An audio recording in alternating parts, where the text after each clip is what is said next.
You are looking live at the Q Field here in Nanaimo, British Columbia, where today it's another tremendous football matchup between the VI Raiders and the Prince George Kodiaks. There's a lot of emotion in this one, Cole. The Raiders coming off two tough losses back-to-back weeks there against the West Shore Rebels. The Prince George Kodiaks, on the other hand, Cole, they are coming off two impressive wins, and one of them was against the Kamloops Broncos last week. What did you see in that one, Cole? Yeah, maybe a little bit of uncharacteristic things from the Prince George Kodiaks who hurt themselves. And as I said, uncharacteristically, this has been a team throughout the season so far that really hasn't hurt themselves. Last week they had two first-quarter fumbles, allowed Kamloops to take a 12-10 lead going into the half, benefited from 21 points scored unanswered in the third quarter to take that 31-12 win last week. But it was an interesting one for PG to kind of test themselves, see a little bit of adversity, come through that, and end up getting a win. For the Raiders, it was two devastating losses in a row to the West Shore Rebels. And I know, Cole, you talked to the Raiders coaches before the game, and a lot of them felt that the West Shore Rebels didn't win those games. They lost those games. How do the Raiders get back on track here today? Yeah, absolutely. I think it starts with just and staying out of their own way. I believe it's been 7 interceptions thrown in the last 2 weeks. Probably a big reason why we're seeing we'll have a rookie quarterback for the Vancouver Island Raiders getting the start today at quarterback. Golab, the rookie quarterback out of Terry Fox High School in Vancouver. He's a very interesting guy. He has a cool demeanor to him. He's a cool customer. I said it to offensive coordinator Jake LeBears the first time I met him. I think he might have something called the it factor, Cole. We've talked about it a little bit. He's a cool customer, and he is going to lead the Raiders into this game today as the players get fired up and we get set to go with this one. Cole, this is a good opportunity to talk about Cole's keys to the games.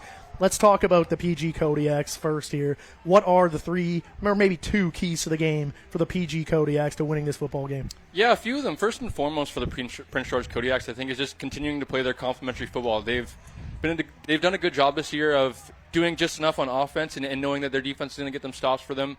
I think key number 2 would kind of lead into that complementary football in all 3 phases, as we know in the Canadian game. But that would be utilizing the harpoon that is Brady Harper for the Prince George Kodiaks, not only best kicker in the British Columbia Football Conference, but in the whole entire CGFL. I believe he's 8 for 9 this season, coming off a 41-yard field goal kick last week in Kamloops. 45-yarder is his long on the season, so a guy that once you get into field goal range, the Prince George Kodiaks have to take advantage. And on the Raiders side, Cole, what do the Raiders have to do to win this football game today? I think offensively, kind of speaking more so, is just take what's there for you if you're Zach Golab, right? Don't try to get out of yourself. Get the ball into your playmakers' hands. Let them create some of those big plays, those explosive plays. When you look at guys like Ruben Bonzu, Jacob Celso, Parker Mosgrab, get the ball into those guys' hands and let them create for you. And then defensively, I know they played probably good enough to, in their minds, win the last few weeks, but maybe they have to start creating more turnovers in some of these games. Absolutely. The interception leader in the CJFL is Israel Waitman at the safety spot for the Raiders. He is a player to keep an eye on today. The Raiders are going to get the ball first here, and it is the harpoon, Brady Harper, to kick it off, and he drives the ball. It's a deep kick, end over end, that drives Jacob Celso back to his 10-yard line. Celso makes a man miss, but is tackled by the second one there, and the Raiders will start around their 25-yard line, and that will bring out the rookie quarterback from Terry Fox High School in Vancouver, Zach Golab. Golab making his first start for the Raiders. He came in relief duty last week for Braden Jupe. Jupe was pulled at halftime, and Golab, it was an up-and-down week. He threw an interception. He threw 2 interceptions, actually, Cole, but he did have the big touchdown pass to Blaze McCarty down the sideline there. And here is a first down at the 23-yard line, and they put Golab in the gun with Rondé Lyle behind him, Blaze McCarty to the top of the screen, Celso the slot to the top, and they send the motion man Jacob Celso, and they give it to Lyle, and he bounces it outside, and Rondé Lyle with a decent-looking run on first down. It's about 5 there. Yeah, I'm pretty curious to see how offensive coordinator Jake LeBears is going to come out here with a rookie quarterback under center for his offense. Run play on first down, probably to be expected there. Get his quarterback a little bit of, I'm sure the nerves will be at a high right now, but as most quarterbacks will say, it kind of just takes that first hit or two, or kind of getting yourself into the game, settle down a little bit, and kind of say, I belong here, I can play in this league. I was going to ask you, Cole, if taking your first hit kind of helps with some of those nerves. You beat me to it. That's why you are the best in the business, Cole. That's why they pay you the big bucks. 2nd down and 5 here, and they're going to go back to Lyle off the left side, and a big run here for Rondé Lyle out past the 40-yard line, and a nice hole opened up by the offensive line, Cole. That is what I'm talking about, Rondé Lyle, running with a little bit of attitude, playing behind his pads, if you will, there.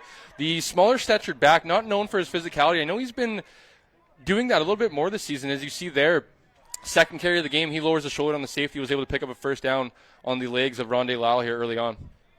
It was a good-looking run by Rondé Lyle on the 2nd down there. And the Raiders, they've stayed patient with that run all year long. Lyle missed the game last week. They threw it a little bit more with Parker Wills in there. Expect to see a more diverse backfield this week with Wills getting more of the carries. Here's Lyle on 1st down again, and they're going early and often to Rondé Lyle, and it's a gain of about 5. Yeah, that was a game I was very curious, and I don't know, I guess the word would be, a little bit of uneasiness when I was watching at home. Curious of why Rondé Lyle wasn't in the game. I did see from watching from home, he was dressed last week, but as you said, was not available for the Raiders as he was dealing with a little bit of a foot injury. Feeling better this week, and you can definitely see it on the field. He's what they call last week the emergency back, Cole, as I'm sure you know what that means. 2nd down and 5, and down the middle, the pass is nearly intercepted, intended for Parker Moscrip. Yeah, a little bit of probably just a little bit of a late ball on the behalf of Zach Golab there. Had Parker Moscrip in the middle of the zone defense, and as I said, the zone probably closed a tad faster than Zach Golab expected. So that will bring out the man with $1 million name, Cole McQueen, to punt this one away. It's a 3rd down and 5, and he awaits the snap from his Winnipeg buddy. Max Shipham is the long snapper for the Raiders. And it's a good snap back there to McQueen. They get in there on him, but McQueen gets it away. It's a short kick that takes a Raiders bounce and bounces out of bounds at around the 35-yard line, and that is where Sawyer Thiessen will go to work.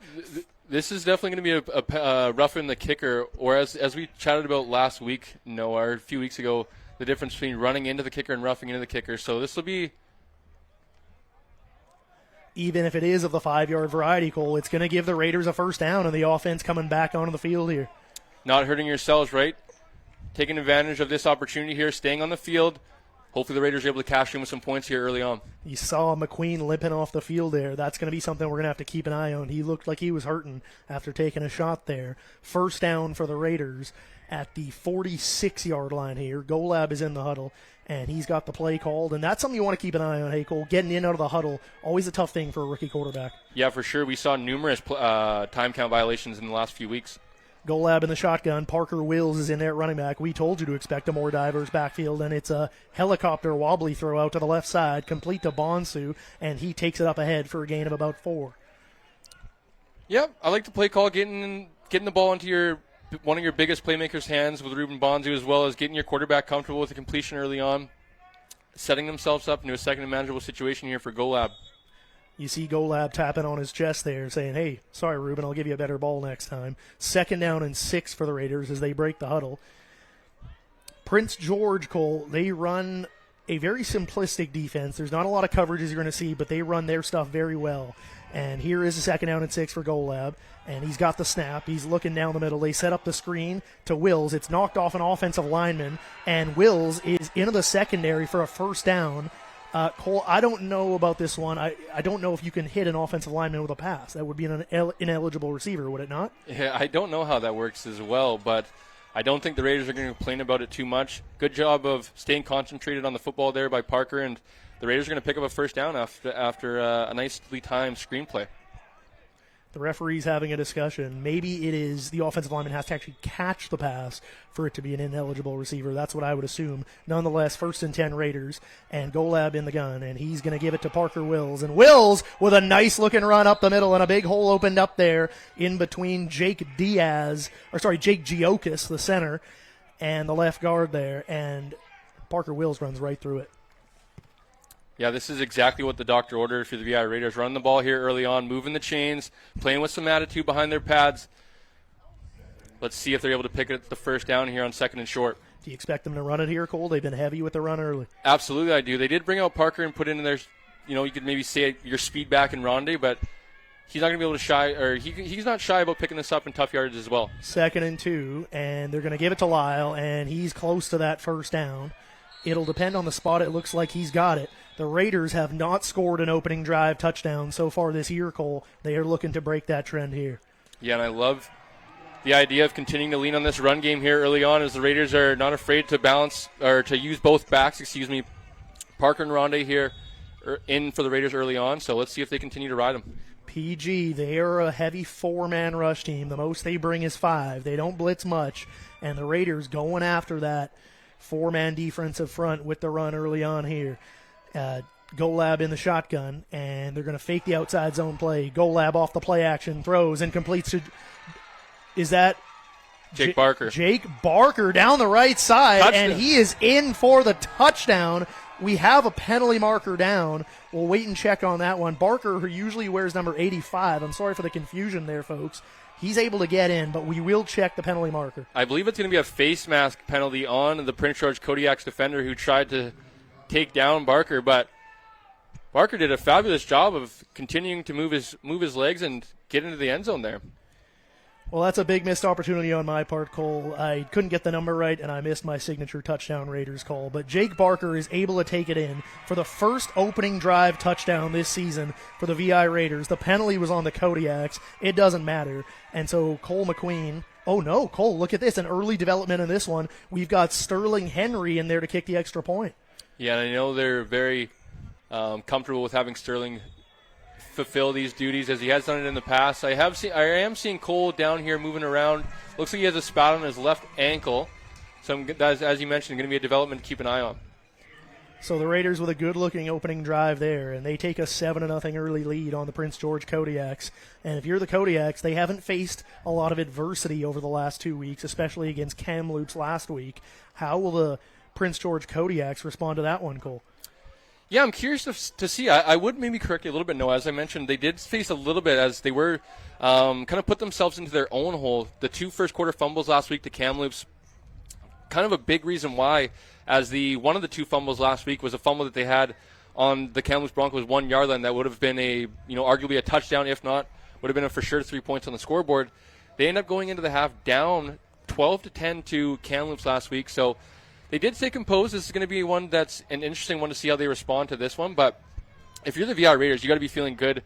Rookie quarterback Zach Golab leads his first drive. I know maybe thanks to penalty of keeping them on the field there, but leads his first drive as a starter down the field and gets his team on the board with 7 points. It's a good point, Cole. I only saw the final score. I forgot that the Kodiaks fell behind early in that one to the Kamloops Broncos, so they are used to falling behind early here. The penalty was applied on the kickoff, and Sterling Henry will boom this one down there. And, there's some miscommunication there by the Kodiaks, but they are running it down the left sideline, and the Raiders special teams continues to get punished in this season early so far. And it is all the way down to the 29-yard line. A big return on that one, Cole. Yeah, I don't even believe that was Andrew Brown, who's normally the primary returner, who is a pretty terrific returner, if I do say so myself. I believe it's number 81 who is returner, but I believe the Kodiaks are bringing it back, as looks to be like there's a penalty on the Kodiaks on that one. Special teams coordinator and head coach Jamie Borum is not going to be happy with the penalty there. Instead of starting way down in Raiders territory around the 30-yard line, they are going to be backed up at around their own 15, 20-yard line here. That is a costly penalty for the Kodiaks early in this one, Cole. Yeah, it might have been Myron Brown there that was the returner for the Kodiaks. As I mentioned, Andrew Brown, normal returner for the Kodiaks, has been a pretty dynamic returner for the PG team this season. But as you said, the Raiders still continuing to have holes in their special teams units. It's something to keep an eye on. The Raiders special teams is at a hard time covering punts and kicks this year, and that will bring out Sawyer Thiessen for the Kodiaks. What have you seen from him, Cole, through a few weeks of football here? I think he's done a fabulous job of managing the game for the Kodiaks, not really putting them into tough situations, not turning the football over too much with 3 interceptions on the season. And that was a fabulous job. Colton Finstad shooting the gap there and making a tackle for loss in the backfield. Gavin Halverson is the running back. I'll tell you what, Cole, I'm warning you guys who are listening on the broadcast early today that these yellow numbers on white jerseys for the Prince George Kodiaks do us as broadcasters no favors. I'm not making excuses. I'm just giving you explanations. It's tough to see down there with the color scheme of the jerseys here.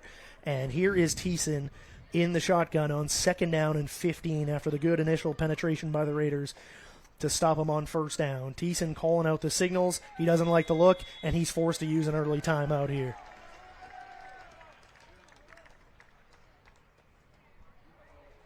This is going to be one that if you're the Raiders defensive coordinator, Sean Arabsky, head coach Sean Arabsky, this is going to be one that you're going to want to get your defense off the field and hopefully take advantage of the field position that your offense could be set up in here if you're able to get a stop. So an early timeout called by the Kodiaks. Cole, I know that frustrates head coaches burning those timeouts on the opening drive. Absolutely it does. So Sawyer Thiessen's got it all worked out. There was some miscommunication about the formation there, and it's a 2nd down and 15, and they are backed up on their own 5-yard line here. This is not where you want to give the ball back to the Raiders, and we got more penalty flags down, and you got to expect that this is going to be on the Kodiaks as well. Yeah, not the cleanest start for the Prince George Kodiaks. I would imagine Coach Borum's not going to be too happy with the start from his team as they continue to move closer to the wrong goal line here. Now, Cole, if you're Borum, if you don't get it here, if you don't get any more yardage, what are your thoughts on giving up this thing or the 2-point safety? Yeah, I'm absolutely taking a safety in this situation. I'm playing to the field position and taking that safety and kicking off for sure. So 2nd down and about 20 here for the Kodiaks, and this is right where you want to be if you're defensive coordinator Sean Arabsky for the Raiders. They go on 2. It looked like they got the Raiders to jump. The snap is low, and Thiessen is swarmed there by the Raiders. Cole, this crowd isn't even really into it yet, and the Kodiaks are having all kinds of issues with communication. Yeah, as I said, not the cleanest start here for the Prince George Kodiaks so far. As I believe this is going to be... No, it's going to be on the Raiders, so this is going to give them a few more yards and give them another shot at 2nd down. But overall, it just hasn't been a crisp feel offensively here to start the game. But let's see if they're able to convert on this one. This is a tricky kind of end of the field if you're Coach Borum. Or I know they kind of talked about doing play calling by committee, but the play calls, you don't want to be too, you don't want to drop back and pass because you're afraid of the turnovers in the situation. So maybe a simple handoff here. Could be a good time for a draw or a screen here. They're going to drop Thiessen back to throw, and he fires to the right here, and the pass is complete, and that is Matthew Sturgis, who was your player to watch, Cole. He was indeed, and it was a good job. I believe it was Aiden Bytel, or it might have been Michael Bosch, who was down there who made the tackle. Got them into a 3rd and short situation, and I believe they're keeping the offense on the field here. They're going deep in their own territory. They're moving quickly. We'll see if they just try to draw the Raiders offside or if they are going to go for this one. Thiessen starts the hard count. He doesn't snap it from under center. Now he goes in the shotgun. The Raider crowd getting into it here. 3rd down and about 1.5 yards. Not snapping it. And they are just trying to draw the Raiders offside. And a good job by the Raiders to not jump offside. And you see Max Shipham there. He's fired up. You'll love that from the defensive side. Yeah, I like the idea. That was probably one that Coach Borum told Sawyer Thiessen in the huddle there to, if we get into a 3rd and short situation there, line up on the ball quickly. We're not going to run a play, but let's try to get him drawn offside, and the Raiders weren't budging on that one. So 3rd down and 7 after the delay of game call there. And now we wonder, will Jamie Borum and the Kodiaks give up the single? I believe that's Cale Cowley, wide receiver, who's punting the football for the Kodiaks. So interesting. No Brady Harper to punt this one. Maybe this is run around in the end zone and take the single. No, Cowley is going to punt it out. And it's a short kick that bounces and is picked up there by Jacob Celso, who runs to the right, cuts through a hole. Jacob Celso on the run. Celso caught from behind there, but a good-looking return for Jacob Celso. Yeah, he almost blew that one wide open there as he had a little bit of a lane, was able to get through it, but I believe that was number 55, Caden Crow, with the tackle for the Prince George Kodiaks, current BCFC tackle leader, so not too surprising to see him around the football here early for the Kodiaks. So for Zach Golab, as he struts out on the field there, Cole, you got to think that's a confidence-building opening drive. He didn't have to do too much, only threw a couple passes, but the Raiders' run game was looking good there. We'll see if they can keep it going here. Golab will line up in the shotgun on 1st down and 10. And there are 4 receivers, quads to the bottom of the field, and Ruben Bonsu is the lone receiver at the top. And they're going to go outside zone to Rondé Lyle, and he fights forward and picks up about 3 on first down. I've loved to see Rondé Lyle run this hard here early on, fighting through some of these arm tackles, dragging defenders forward, getting as many yards as he can.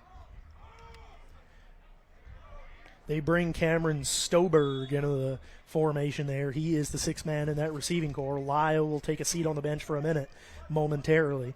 And Golab is in the huddle getting the play from offensive coordinator Jake LeBerge. And we'll see how much they trust the young gunslinger here on 2nd down and about 7. Yeah, they're in 6 wide here. They're in an empty package. And Golab in the gun. He looks to his left. And he's going to take a shot way downfield for Bonsu. And the ball is overthrown. And so the Kodiaks dodge a bullet there, giving the Raiders good field position, but it doesn't amount to anything. Yeah, I believe that was Carmen, number 18. That was the intended target on the play there. Just unfortunate they weren't able to connect on the deep ball there.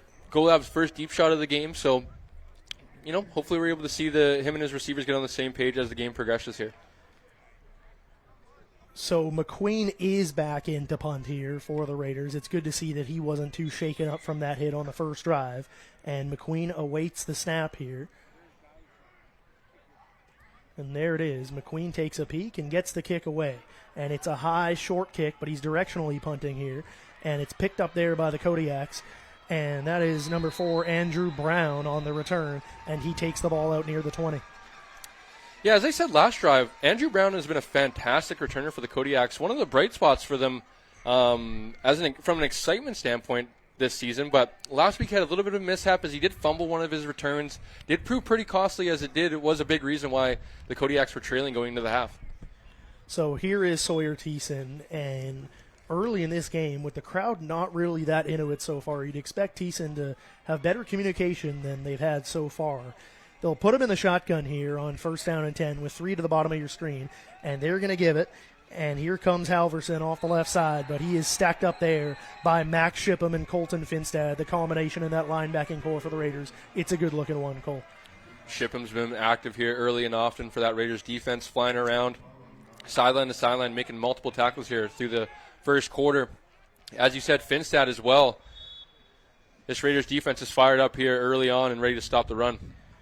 So 2nd down and about 8 here for the Kodiaks, and not where you want to be in. Now the Raiders, Cole, they are missing Tanai Wisdom on that defensive line, and that is something to keep an eye on. They're going to roll Thiessen to the right, and Thiessen looking downfield. There's nothing open. He throws and completes, and the catch is made by number 87, who is not on our roster card today, Cole. He is not. That's unfortunate that we want to give the young fella credit for a catch, and he's not actually on our roster sheet. So I guess he will be known as number 87 for today. For the rest of the game, he is young number 87. And a good catch there by young number 87. And a 1st down for the Kodiaks at the 32-yard line. And Thiessen in the shotgun, and he fakes the wrong way to the back and flips it out there. And guess who, Cole? It's young number 87 with the catch again. Young number 87, we feel so horrible for you that your team did not give you your name on the roster sheet today. We'd love to give you credit. You've had 2 big catches so far. But nonetheless, he's having a good game so far. 2nd down and 5 coming up here, Cole. I think maybe we should, 87. Bond, James Bond. But as you said, it's a darn shame. Maybe we'll have to get some of those details at halftime here. Agent 87 making an impact early and often. 2nd down and 5 for the Kodiaks. And the motion man is big number 87. And he settles in there to the right. And Thiessen looking down the middle. He fires, and it's behind the intended receiver. That was Carson Briere he was looking for, Cole. Good job by the Raiders defense. Bending and not breaking here. They're going to get off the field and get the offense another opportunity here.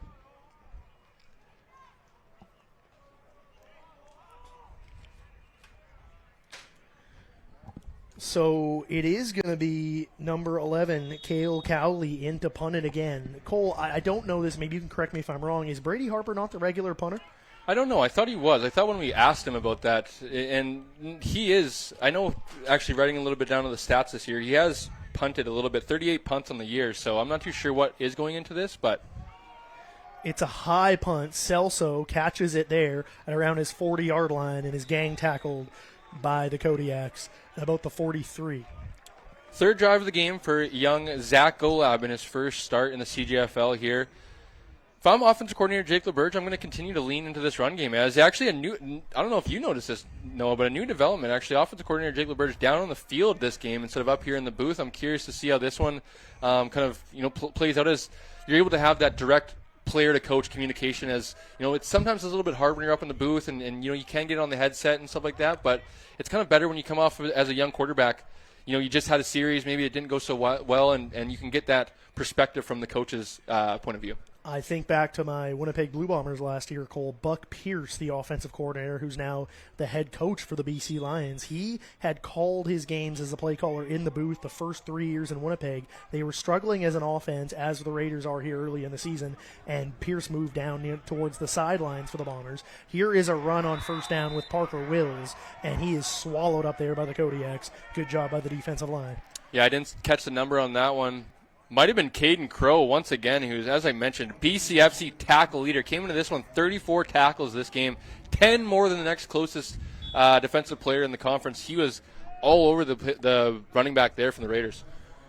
So second down and 10, and an obvious passing situation here for the Raiders. And young Zach Golab, here you go. You want to play quarterback in the BCFC? This is a tough way to do it. Second down and long. And there's 3 to the top of the screen, 2 to the bottom. Bonsu motions down the line. He's open on the shallow cross. Golab looks at him, doesn't throw it that way, fires over the middle, and completes to Blaze McCarty, and he's got the first down for the Raiders.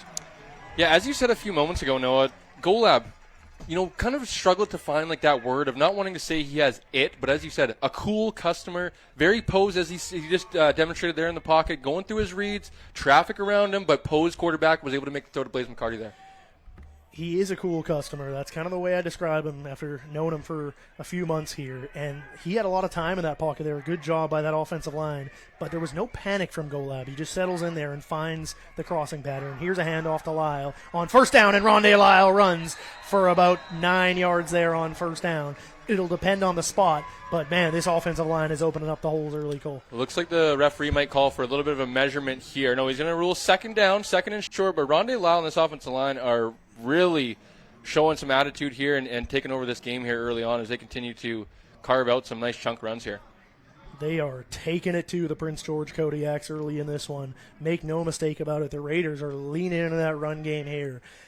Some good old-fashioned smash-mouth football. Second down and 1. You got to expect this one's going back to Lyle here. The motion man is Jacob Celso, but they'll give it to Lyle inside, and he's got the first down for the Raiders. Love it.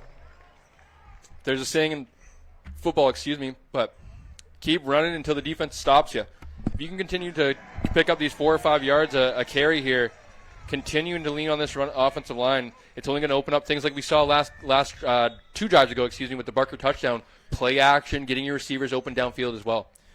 Running the football effectively always sets up that play action, and that's something to keep an eye on. Golab is going to line up under center here, and it might be a good time for play action, Cole. They put 2 in the backfield. Mossgrip is the first man through at the fullback spot, and Golab is going to give it to Lyle, outside zone off the left side, and here comes Rondé Lyle with a big run down the left side. He's tossed out of bounds there, but he's got a first down for the Raiders. Rondé is healthy, and he is running all over this Kodiaks defense here early on. As I mentioned, missed all of last week's game. Was dressed, as you said, Noah, as the emergency back. If anything bad went down or injuries started to happen, he was available, but kind of too banged up to start for the Raiders and to have a bulk of the workload last week. He sits it out, and it's obviously paying dividends because he looks very fresh and very healthy this week. The 6th man, Dorian Sifton, the Saskatchewan product, checks into the receiving core. He's in the slot at the top of your screen, and here's Golab in the shotgun with Bonsu, the motion man, coming down the line there, and they fake the give to Wills, and they roll Golab. He throws to the wide side and completes the ball to Blaze McCarty, who trucks a defender and picks up a first down for the Raiders. Let's go, Blaze McCarty. Talk about it. Lowering the shoulder on his defensive back. Defensive backs might think in that situation, he's going to go out of bounds as a receiver. Blaze says, you know what, we're going to play with some physicality here early on as our offensive line, our running backs are doing so. I'm going to continue to do so and set this tone, send a message to this Kodiaks defense that we're not here to play around today. 3rd place on the line here for this winner if they're able to win today.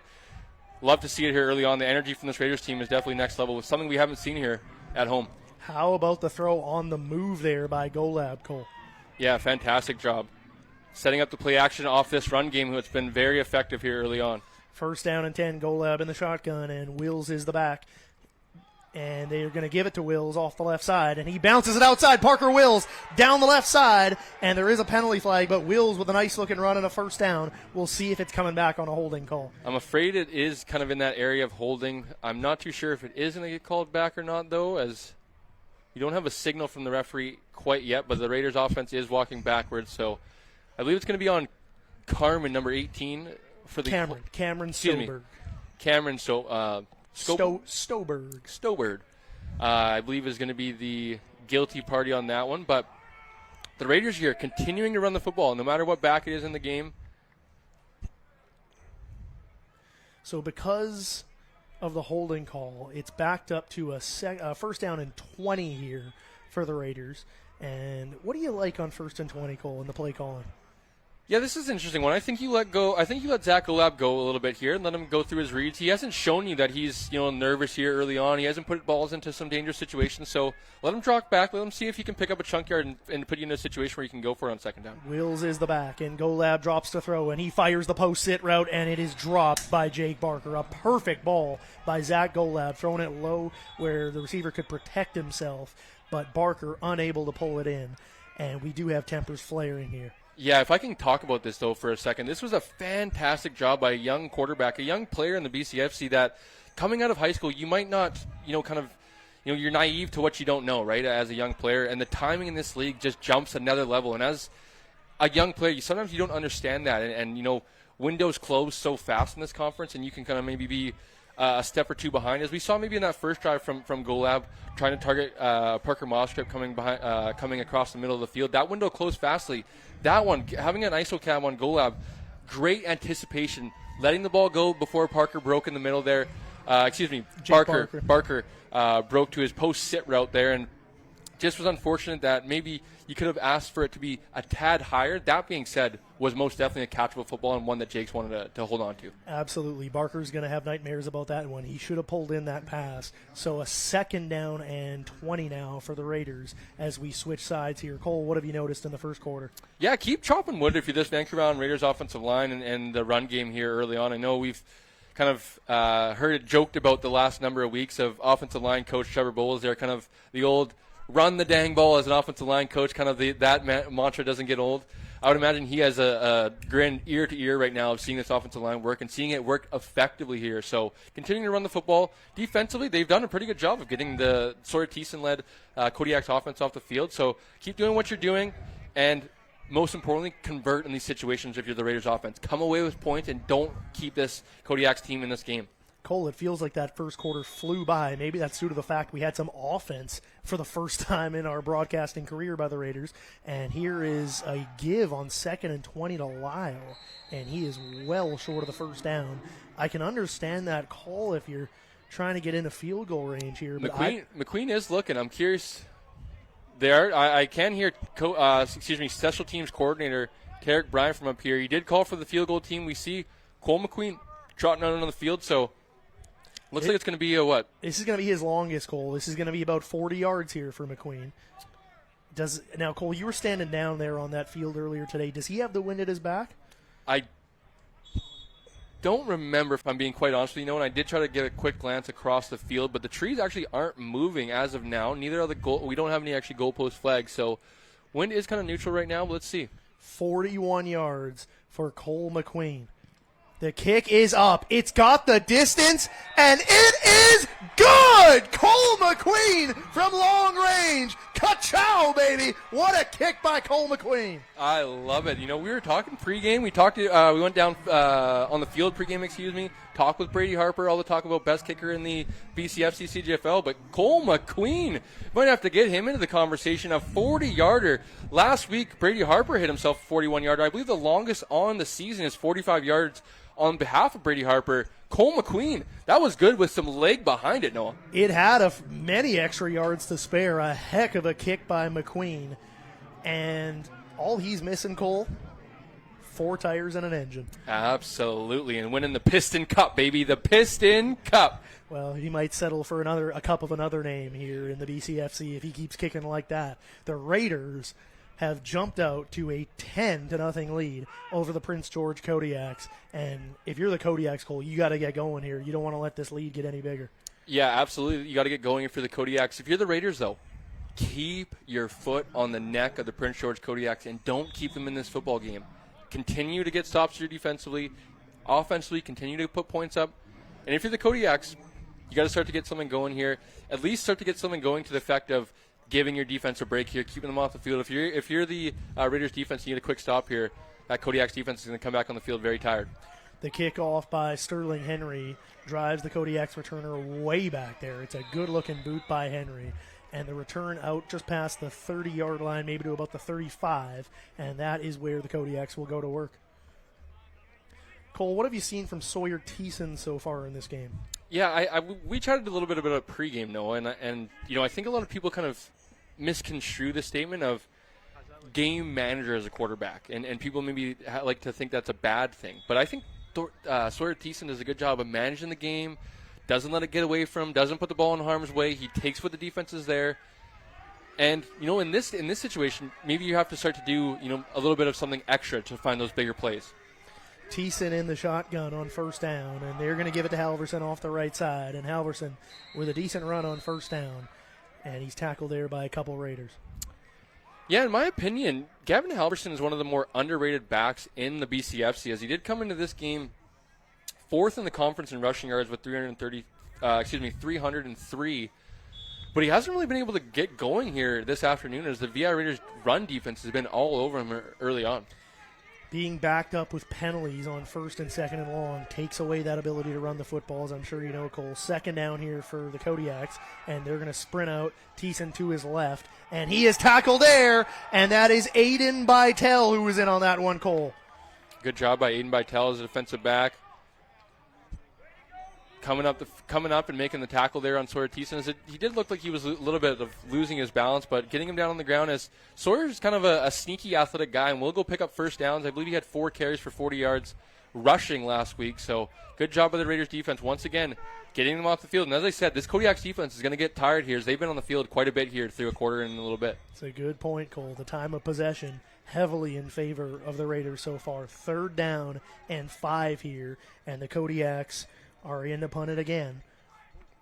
And it is number 11, Kyle Cowley, who will kick it away. And it's a decent-looking boot that drives Celso back there and goes out of bounds near the 40-yard line. We'll see where they spot it here. The Raiders will take the ball at the 45-yard line. We got all-Canadian defensive back here, Felice Toscano, playing linesman, as he's kind of influencing the ref here a little bit, or at least trying. He was pointing, no, ref, you gotta come up a few more yards for our offense here to start. And he actually looks like he got a little bit of a luck of the draw there, and the Raiders are going to start at the 45-yard line, as we see Zach Golab looking towards the sideline, looking towards offensive coordinator Jake LeBurge, giving him signaling in the play. And I'm curious here, as we get into the second quarter, continuing to lean on the run game, or do they maybe let Golab open it up here a little bit? A wise man once told me, if you got a lead, run the football, protect your young quarterback. But they are going to drop Golab back to throw here. He's got tons of time. Fires down the middle and completes it. It's Jake Barker on the dig route, and a good-looking ball there from Golab, Cole. Impressive ball there by Golab, as that was a little bit of a tighter window. You could tend to be, as a younger quarterback as well, kind of, a little bit timid, I guess, is not scared, but timid to some of those middle field throws as the traffic's there, right? You tend to lean to outside the hashes, kind of towards the sideline, but very confident throw there by Golab as he fits it into his receiver there and is able to pick up the first down. First down and 10 for the Raiders at the 50-yard line. Ruben Bonsu at the bottom of your screen on the line. Celso is the slot back, and they send Parker Mosgrip in motion, and he leads the way for Rondale Lyle off the right side, and Rondale Lyle picks up another first down for the Raiders. A huge hole opened up by the offensive line, and offensive line coach Trevor Bowles has got to be loving that one, Cole. Absolutely, he is. I can see him down here celebrating a little bit, getting into it, having a little bit of experience and being able to, I guess I shouldn't say experience, but being able to come out to practice and whatnot, chat with Coach Bowles a little bit. He is quite the animated coach, as well as he gets juiced up down there on the sidelines as a former professional offensive lineman in the CFL. You could definitely tell that he gets his, wants to strap it up once again when he's out here coaching, and does it with a passion. He's a former Grey Cup champion winning offensive lineman for the Edmonton football team back in the days. And I talked to Trevor Bowles a few times this year, and he's told me some cool stories playing with guys like Warren Moon, an absolute legend in the Canadian Football League and a pioneer for the black quarterback in football, and as well as Tracy Ham, another Grey Cup winning quarterback for Edmonton there. And he also played with Matt Dunnigan, Cole.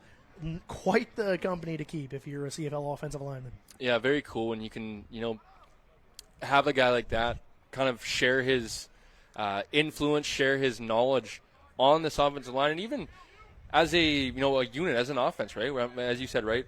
Sharing stories, sharing kind of his knowledge, his point of views and stuff like that. I would imagine is a great benefit to this VI Raiders program. So they did mark it short, believe it or not, Cole. I don't know how short it is. The stick is literally right beside the yard marker. It's got to be second down and a paper clip here. An index card. And you'd expect the Raiders to just keep pounding this rock, or do you take a shot here and try and get a big one on them, as you can quarterback sneak it always on third down anyway. Golab in the shotgun with Wills behind him. And they're going to drop Golab back to throw, and he's going to take a shot down the right side. He's got Bonsu open, and Ruben Bonsu drops the football. Oh, my goodness. That was a walk-in touchdown for Ruben Bonsu. Zach Golab is dicing here early on. He dropped that in the bucket, and Ruben Bonsu is not going to be happy with himself as he is walking back to the huddle. That is a tough drop for Ruben Bonsu. An absolutely perfect throw by Golab. Didn't lead him too much. Just a nice, soft touch, catchable football. That's exactly what you're looking for if you're offensive coordinator Jake LeBears. Good accuracy on the deep ball. And here is Parker Mosgrip up under center. He played quarterback at Barsby High School locally, and he sneaks for the first down, and he's got it for the Raiders. A gain of 1.5 yards. All they needed was a paper clip, as previously mentioned, and the Raiders are on the move here. Yeah, I don't want to go back to the last play too much here, but this is one Ruben, I don't want him to let this affect him too much. As, the narrative has been kind of, he hasn't been maybe the same players we saw last year. As I will remind people, maybe not to, the numbers he put up last season, but still still tied for second in the BCFC in touchdown receptions. One that get back in there, you have the saying of, you fall off the horse, you got to get back on the horse. You got to, kind of you see a receiver drop the ball, I'm throwing the ball right back to him to show him I got the confidence in you. I'm coming back to you. And this is one that the Raiders offense need Ruben Bonsu in there to be at his best for sure. The old saying is, it's all good, buddy. Catch the next one. And we do have a player down for the Kodiaks, Cole. I'm not sure if you can make out the number there, but he is a big fella. No, I can't see the number. I would imagine it's one of the defensive linemen. I don't believe it's number 93. I believe it's number 71, Noah, if I'm not mistaken. That is Keandre Williams, Cole. The defensive lineman who is making it up on his own power and towards his Kodiak sideline. As Noah, something that's very weird, kind of throwing me off a little bit here today, but we're seeing the teams on opposite sidelines here today. The Raiders at our near sideline and the Kodiaks to the far one. It's definitely something new. We've never seen this before at the Q Stadium here in Nanaimo, with the Kodiaks players on the side of the fans, the Raiders bench closer to us. Now, the one thing I will say, Cole, special teams coordinator Tarek Bryant really did a good job of getting the crowd into it in the previous home games, of pumping them up, giving them the signals, get loud. With the Raiders on their own sideline here, we're going to need some people in these stands to figure this thing out for themselves. There's not a lot of life in the crowd right now. First down for the Raiders, and they're going to give it to Parker Wills, and he stood up there. Good interior penetration by the Kodiaks. Rondé Lyle's going to jog in to the Raiders here on second down. And an obvious passing situation on second and long, Cole. Yeah, this is – oh, no, excuse me. The I thought it was third down. Yes. The drop by Bonsu and then the run on second down. They had the yardsticks listed as Cole, I don't know what's going on here. I think the yardsticks, the back of it, Noah, when they flip over are wrong. Or no, it is second down. The offense. Cole, correct me if I'm wrong. The drop by Bonsu on first down, the handoff there, it should be third down. Right? Yeah, I am a little confused here, but maybe we are missing something we didn't see. So second down, and Golab's got the snap, and he's got time. He gets it away, and it's a beauty ball to the wide side of the field, complete to Rondé Lyle, but he is short of the first down. So decision time coming here for the Raiders, Cole. Yep. It's too far for a field goal, you would think. No, you know what, Cole? They're at the 32-yard line. We saw McQueen make it from 41. This would be within his distance. They're sending it out once again. You can hear him from up here, that field goal team. And again, something that, not necessarily a bad thing, Noel. Mm-hmm. You could say, in quotation marks, points on the board here, right? Go out, take care of the football. Don't put it in harm's way. Pick up as many yards as you can to give McQueen a shot here at the field goal. And this will be a 40-yard attempt for McQueen. Quiet on the putting green. McQueen's got the ball up. It's got the distance. And Cole McQueen makes no mistake and bangs it through from 40 yards away. And the Raiders have a 13-0 lead. What a kick by Cole McQueen, Cole. He's made 2 of them from long distance early in this one. I got to steal it back, but ka-chow! Once again, Cole McQueen showing a little bit of swagger down there with fellow Winnipegger, Manitoba, and linebacker Max Shipham doing a little celebration there, feeling himself. And once the ball starts to go through the uprights, that thing starts to get bigger. Kind of the basketball analogy, right? As a shooter, you start to make those threes, that hoop starts to get wider and wider. I'd imagine these uprights are going to start to get wider and wider if you're Cole McQueen. MLB The Show, Cole, that the wheelhouse is getting bigger and where to hit the ball and your confidence level. McQueen has been lightning early in this one, and the Raiders have a 13-0 lead. And here is Sterling Henry to kick off again. And it is a little bit of a development in this game. We're used to seeing McQueen be the kickoff guy, but Sterling Henry is going to be the kickoff guy this week, it looks like, for special teams coordinator Tarek Bryant. How about the start by the Raiders, Cole? Probably got to give McQueen some more credit that, in case you forgot, folks, McQueen injured or hurt a quarter ago. He ends up making his 2 longest field goals in his career, and fantastically done. He's a sucker for pain. Maybe he likes it. He's a sick guy. Here comes the return down the left side, and it is taken out of bounds there at about the 48-yard line, and that is where Sawyer Thiessen will go to work. Yeah, Andrew Brown, as I mentioned, he has been a very efficient returner for the Prince George Kodiaks, and watching them this season, setting them up into very good to, extremely good field position on a regular basis. Last week was doing it on the opening play of the second half, was able to set them up into very good scoring position. Curious to see if that gives the Kodiaks offense a spark here, as they've been very dead here through about a quarter and 6 minutes. So first down for the Kodiaks at about the 45-yard line there, and here is the give inside, and there is nothing going on there in the run game. They're not getting much push from the offensive line, Cole. None at all, and Max Shipham once again around the football. I'm curious to see if, the Kodiaks are going to adjust this game plan at all and kind of look towards Thiessen and leaning on him to win him this football game. You got to stay patient with the run. You don't want to drop your young quarterback back to throw too much, but, man, this run game has gotten nothing going for the Kodiaks early in this one. Second down and about 7 for Thiessen. Here comes a blitz by the Raiders. They're going to roll Thiessen on the right. He's got a man wide open, and it is Agent 87 who's got the first down. There's a penalty marker down, and we'll wait to check on the flag.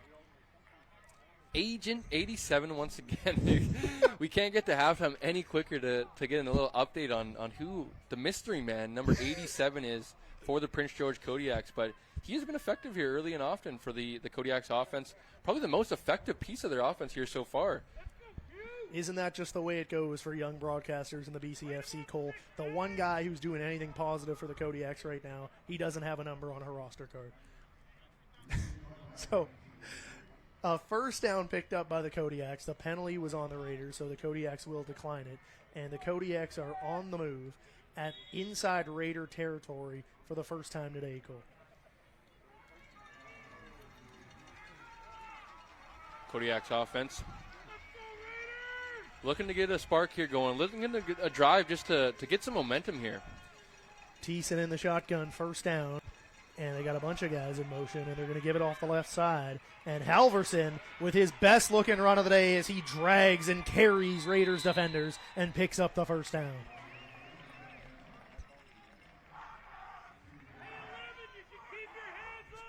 As you said, right, Noel? Staying patient with the run game, having it pay off there as Galverson. I believe that was actually a mistake that one of the broadcasters made last week in Kamloops, but kind of combine the two names and you get a Galverson. But Gavin Halverson. We can't stoop to their level. No, we can't. We have to be better. But Gavin Halverson, as I said, underrated back. Best run of the day there, was able to move the chains for his Kodiaks offense. First down for Thiessen in the shotgun. They're going to go right back to Halverson up the middle. And this time the Raiders are in on it. And Quantarius Lusk was close to that one. And he looks frustrated there, Cole. We knew he was a little ticked off before the game that he didn't get the start today. Yeah, he's playing with some emotion. And hopefully for the Raiders, taking it out on the other team right into their advantage. Head coach Sean Arabsky, a very smart guy. You got to wonder, do you put the big man on the bench for not practicing too much this week and then get him in there when he's all fired up and ready to go? The second drive, 2nd down and 9 here for the Kodiaks, and Thiessen is in the shotgun. Maybe some mind games by Sean Arabsky there. I like it. The motion man is Agent 87.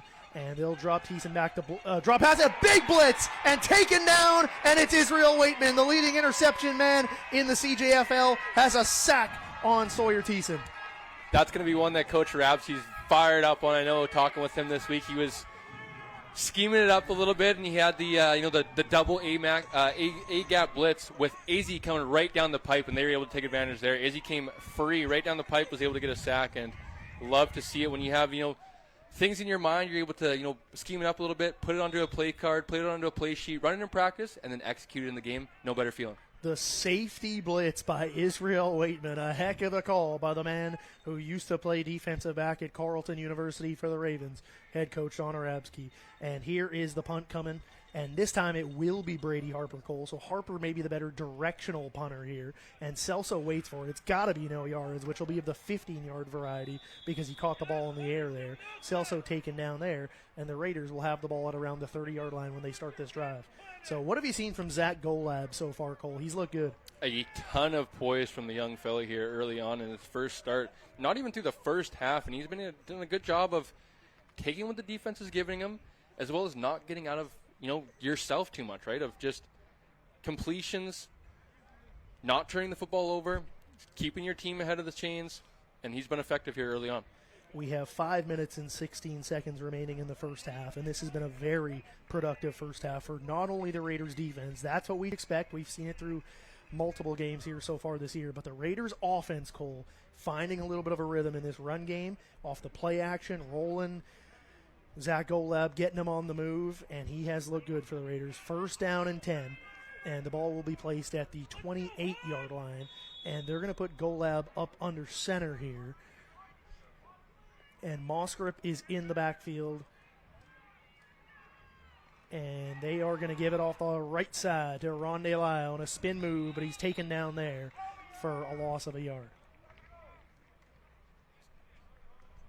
Kodiak's defense, I would imagine, is pretty tired of watching this run game run all over them. I believe it was Dylan Paddock, number 6, coming up to make the stop there for his defense and putting them into a favorable down and distance here. 2nd and 12.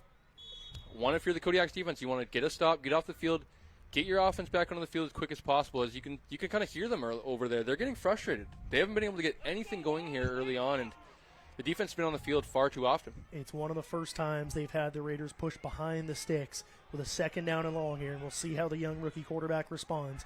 There's time for Golab. Nice pocket presence, stepping up, keeps his eyes downfield, and throws into the ground. Now, Cole, I already see you shaking your head. It looks like you thought he could have ran for that one. I think he could have ran for that one. I think he just kind of was a little bit too fast on that one. Like, he had his time, right, of wanting to – he saw his receiver open and wanting to get him the ball so fast. On the run like that, you can tend to kind of kill those ones. They kind of end up getting a little bit of a kind of worm burners and they go into the ground. But don't mind from Zach Golab. When you're in that split-second decision, just live with it and kind of, move on to the next one. So Cole McQueen in a punt this one on a 3rd down and 12 for the Raiders. And this could be the first time today the Kodiaks get some good field position. The rush is on, but McQueen gets the ball away, and it's a good kick that drives them back to the 48-yard line. And here comes a decent return by the Kodiaks. And this drive will start in the Raiders side of the field for the first time today.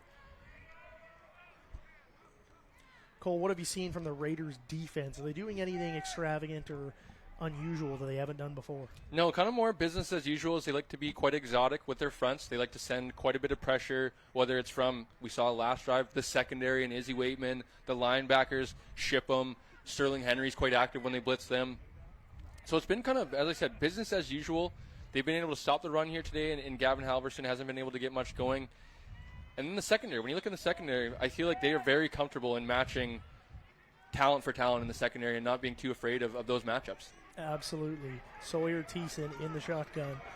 The running back behind him is Halverson on a 1st down and 10, and they're going to give it to Halverson off the right side. And Halverson with a great run into the Raiders secondary, and he's got the 1st down, but we do have penalty markers down. And if you're Halverson, you might not like the sound of this one.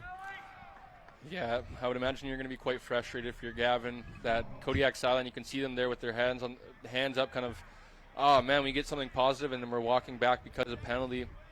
Holding on the Kodiak. Yeah. Just a bummer again. Once again, the Kodiaks continuing to shoot themselves in the foot is something that they, outside of the first half last week in Kamloops, something they haven't really done this season is hurt themselves. So now the drive starting behind where it originally would have began, inside Raider territory. They're backed up on their own side of the field at the 54-yard line, their own 54-yard line of the Kodiaks, and they break the huddle here, and Sawyer Thiessen has got to be frustrated with the start early in this one. Thiessen in the shotgun, 1st down and 20. Halverson is in the backfield, but he comes into pass protection. Thiessen's got time. He steps up, and here goes Thiessen up the middle. Thiessen still on his feet to the 30. Thiessen to the 25. Thiessen to the 20. Thiessen finally taken out of bounds. A heck of a run by the kid from Steinbach, Manitoba. Wow, great job by Sawyer Thiessen, taking what the defense gave him, as that he was able to kind of get through his offensive line. The C's parted, and there was a lot of green grass for him.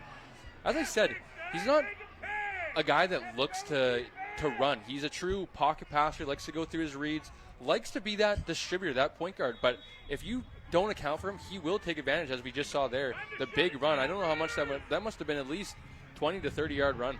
Cool. I think it was about a 40-yard run there for Thiessen. A heck of a run there by the Manitoba man, and here comes a blitz look by the Raiders, and they're coming with everybody. Thiessen gets it away over the middle, and the pass is caught, and all the way down to the 5-yard line. The ball is jarred loose, but it's safely picked up by the Kodiaks there, and they are going to be close to that 1st down marker, Cole. So a little bit of friendly fire on that one, as the receiver, I'm sorry, I didn't see who actually caught that one. Caught it. I thought it was Agent 87, Cole. Yeah, it might have been, as he's been probably to be expected, as we're going to see here on the replay. Kodiak's receiver caught the football coming across the field, looked to make the Raiders defender miss and spin out of a tackle, but his own teammate brought him down. 27, Cole. No. Can't see, but we cannot see the number on that one. I will have to agree with you, Noah, as they actually did say it last week too in Kamloops, that the white and yellow uni combination is definitely a hard one to pick up the numbers. You heard him say it on the broadcast. He wasn't kidding. It's a tough uniform to pick up all the way up here in the broadcast booth. As we get a stoppage here, and you got a timeout called by the Raiders. And this game, Cole, it's been an interesting one. More excitement than we've had in the past few weeks calling these games. The Kodiaks are on the move, and this is a big drive as they look to get back into this football game. You don't want to settle for 3 here if you're Prince George, Cole. Yeah, from the Raiders' perspective, it's been night and day through the first half here. If you're the Kodiaks, though, as we said, from an entertaining excitement standpoint, the touchdown on the board here, at the very least, Brady Harper's coming out and there's 3 points on the board automatically. But a touchdown here, 7-3 football game, makes things very interesting, as 3 minutes to go in the first half, so there's still a ton of time for the Raiders to go down and score. But I will remind folks, Raiders started with the ball to start this game, so the Kodiaks will be getting the ball to start the third quarter. So this could be a very interesting, tight, entertaining game if the Kodiaks are able to punch it in here and get 7 points on the board. Yes, sir, we promised you it would be a great game today. And the Kodiaks look to strike here and cut the deficit to 6 as they put Thiessen in the shotgun, the lone receiver to the top of your screen. Now they're going to motion all the way out there. You wonder if they roll Thiessen to the right, and they are going to roll him to the right, and they've got Agent 87 wide open, and Agent 87 is in for the touchdown. And I got to tell you, Cole, there is no one more frustrated than the family of Agent 87 at home now. They have got to be kicking themselves. I expect there will be an email sent to whoever put out that roster sheet for the Kodiaks today. as Cole takes his time. He's just trying to search this guy up on Google, find out the name. I cannot believe what I'm seeing here, Cole. Not going to lie, I went to the Instagram, but 87 finds his way to the end zone, able to put up 6 points for his Kodiaks team. And as I said, this one makes it a very entertaining game now. 2 minutes and 30 seconds to go in this first half. Going to be a 13-7 ball game here with a ton of football to be played here at NDSS Q Stadium, as we have quite the ball game. And as we said, Noah, we'll take any kind of close game, but an offensive one is especially exciting. Cole, I'd be lying to you if I said I'm not searching up the Prince George Kodiaks roster on my new iPhone 16, which I was able to pick up today. So a shout out to Apple. You're getting some free advertising and free marketing there. We will look through the roster here and try to find number 87, the agent. 87. Love it. But as I said, this is a fantastic job by the Kodiaks of sticking with it, going through some adversity, coming out on the other side, and this is a football game now. Cole, if you are a family member of Agent 87, how frustrated are you right now that your man is just not on the roster card? Quite upset, number one. And when, I pulled up the BCFC website here, he's not even on there. If anybody is listening and has us on social media or has the Canadian Football Fanatics on social media, please feel free to leave us a DM or direct message and let us know who Mr. number 87 is on the Prince George Kodiaks. I have a feeling whoever put out the Prince George roster sheet this week and gave that to us could be getting a talking to from head coach Jamie Borum. Here's the return by the Raiders down the right side. It's Nakai Riddington, and he's out to the 25-yard line, but we do have markers down, and you'd expect this would be in the vicinity of holding. Yep, probably going to back him up a little bit, but this is going to be the first, 3-minute drill here for young Zach Golab in his career. One that stay consistent, get the Raiders into a possible scoring range. If you can put up 3 points, great. If you can put up 7 points, even more great. But manage this game. Don't turn the football over. At the very least, have your punting unit come out and have your defense come out, because you can trust them to more often than not try to get a stop or at least limit the opposing team's offense here. As we're going to see young Golab with 2:36 here in the first half. As the referees try to sort out the penalties, this gives us a good opportunity to thank some of our sponsors. We would love to thank the SIP down here in the south side of Nanaimo, always providing us with tremendous wings and we'll say beverages. Cole is a good way to put it for the Wobbly Pops. For the G-rated audience back home. We'd like to thank Passion Sport. We'd like to thank Popeyes, Wolf Brewery, as always, tremendous beverages down there at Wolf Brewery, Caged Athletics, Fitness Experience, Milner Group. They have all contributed well to the VI Raiders, and we thank you for your contribution to this great program. There's a rich history here with the Raiders, and you guys keep this thing going. So a first down for Zach Golab at about the 5-yard line, and the motion man is Mostrip, but they're going to give it off the right side to Lyle, but he's got nowhere to go. He's gang tackled back at his own 2-yard line, a loss on the play, and second down and long here coming for the Raiders, Cole. Yeah, the Kodiaks defense is frankly tired of watching Rondé Lyle, Parker Wills, and this Raiders offense run all over them. So they've been pretty effective at stopping it the last few drives here, but as you said, offense coordinator Jake LeBurge, and even if you're on the other side, stay patient with this run game, continuing to lean into it, as this will only start to benefit you into the third and fourth quarters. We saw it a few weeks ago when the Raiders beat Valley, right? Started to pay off there late in the fourth quarter and was very effective as they were able to pick up some first downs and run out the clock there late in the game. It looks like there was a penalty on the Kodiaks, Cole. So instead of a second down and 12, it's first down and 5 for the Raiders. Golab in the shotgun. It's a high snap. He fakes and throws to Bonsu, and Bonsu has fumbled the football. I think it was called incorrectly. They're going to say this is an incomplete pass. It looked more, to me, Cole, like a fumble. Yeah, I thought, honestly, no, he might have made a football play. I know that's what you're probably looking to, but I'm not too sure, as it was a bang-bang play. I kind of agreed with you, as on first look, I thought it was a catch and fumble, but on replay here, we're going to see it. Maybe the ref didn't think he took a step or two, but 1 step, 2 step, 3 steps, ball is out now. That is a fumble, and it's miscalled by the referees, but nonetheless, Ruben Bonsu has dropped his second pass early in this game. The man who was the All-Canadian last year is off to a tough start. Golab throws, and it's picked off, and down the right side for a touchdown. And that, Cole, is how you lose football games. The drop by Bonsu, the interception, return for a touchdown by the Kodiaks. Got to stay poised if you're Golab here, though. Other team's going to make plays. We joked about this. The other team gets paid, right? The other team's going to make plays from time to time. Stay poised, stay cool. Your defense is going to be able to do a good job of getting stops. One that is a costly one, though, and a young quarterback that these are the moments and these are the opportunities that hopefully you learn from, right? They're going to happen, right? The ups and the downs, peaks and valleys, highs and lows, right? Something that young Golab's going to have to learn and come back out on the field here. Going to have 2 minutes and 17 seconds before the half to try to put up some points as the Kodiaks are going to look to take the lead here, 13-13, with Brady Harper attempting the extra point. I do feel very bad for Zach Golab. He's not getting a lot of help here in his receiving core. Jake Barker has dropped the post-sit route. Ruben Bonsu dropped a beautiful pass down the sideline that should have been a sure touchdown. Bonsu drops another one there on the slant route. And finally, Zach Golab makes his own mistake and throws an interception. It's not all on the quarterback, Cole. You got to play complementary football. The Raiders receiving core has got to step up with the young quarterback in there. They're having too many mistakes early in this game. Yeah, absolutely. I would have loved to see the replay on the pick six there, as I didn't quite get to see what Golab was possibly thinking or what he was reading. As I said earlier, right, those windows, those lanes, they close so much faster than when you're playing high school football, right? And you can tend to, when you're coming from high school to CGFL, you have to be anticipatory. You have to be ahead of the defenders, as sometimes you just can't afford to be late. As I believe Golab looking to his left the whole time. Defender, I would imagine, in zone coverage, as the Kodiaks tend to try to stay into zone coverage, cover three more often than not. Reading the eyes of Golab, looking left the whole time.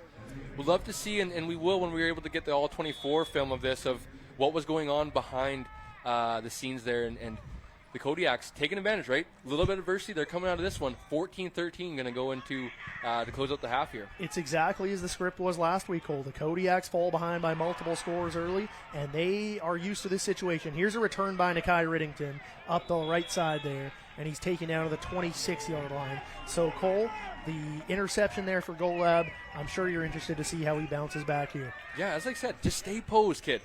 Tom Brady, Patrick Mahomes, heck, Josh Allen, reigning MVP, throws interceptions. It's going to happen. Stay posed. As you said, right, not getting too much help from your receivers as well, so it's a team game. It's not all on you. Come back out here, sling the football around. You've been doing it great here so far. Not too sure in this type of situation, in a 2-minute, 3-minute type of drill, you're going to be able to lean on the run game too much to at least get you into scoring position, but lean in the run game as well, so. They line him up under center here. Moskrip is the fullback. Lyle is the deep back. And they're going to boot Golab out to his right off the play action. Fires down the sideline. Intended for Bonsu. And in a tight window, Golab fits it in there to Bonsu. As I said, right, the old mantra is your guy drops a pass, he drops the second pass. I'm coming right back to you. I still got that confidence in you. And you could argue that was probably the toughest of the three targets that went in Bonsu's way. No doubt about it. And he calls that one down. So maybe one of those ones that Bonsu kind of just needs to see the ball come in, catch it, remind himself, hey, I'm a dang All-Canadian. I can do this still. And hopefully this is a start of the positive going in the right direction for Bonsu this game. So the gain of 12 on first down sets the Raiders up with a first down, and Golab will give it off the right side, and it's Rondé Lyle running hard into the Prince George secondary, and he's got that first down for the Raiders, and they're on the move, Cole. Love to see it, and continuing to lean in the run game, right? As we know in Canadian football, if we're in the NFL now, you can't run the football, right? With the clock running between the plays and stuff like that, the clock's going to stop here until the ref blows it in as he just did, and you're going to be able to stay alive in the run game and still be able to utilize it here in this 2-minute drill. Cole, if you're getting 10 yards a pop, you can run this sucker all the way down the field here every single play because of the fact that the game clock stops after every play. Golab in the shotgun on first down. There's 3 to the top of your screen. They're going to fake the give to Lyle. They boot Golab. He's in trouble. Golab gets away, scampering down the left side, and he wisely throws it away. There's no receiver in the area, but it shouldn't matter because for 2 reasons, Cole. 1, the ball made it past the line of scrimmage, and 2, Zach Golab was outside the pocket. You have to have 2 of those 3 things go your way. Golab had 2 on the checklist. The referees will get together and talk about this. This should be an incomplete pass. It shouldn't really matter if there was a receiver in the area. No, it shouldn't matter at all. This shouldn't be intentional grounding. I'm curious if there was something else. As Kodiak's defensive line seemed to be quite hot after that play. It is a personal foul, but it's on the Raiders' goal. So I believe something happened. Is it looked like some of the defensive line for the Kodiaks were kind of, saying some stuff to one of the Raiders' offensive linemen as maybe some dirtiness going on there or something. But as you said, that definitely should not have been intentional grounding, as Golab was able to get outside the pocket and throw it away. But a smart play there, right? Not forcing it. I love it. Not taking a sack in that situation, understanding where you are in this game management here with 1:19 to go in the first half. Unfortunate for Golab, the penalty is going to put them behind the sticks here, but they're able to stay on the field here and take another swing at putting up some points here to end the half. First down and 25 for the Raiders. That is a very costly penalty. Golab in the shotgun here. There's 3 receivers to the top of your screen and 2 to the bottom.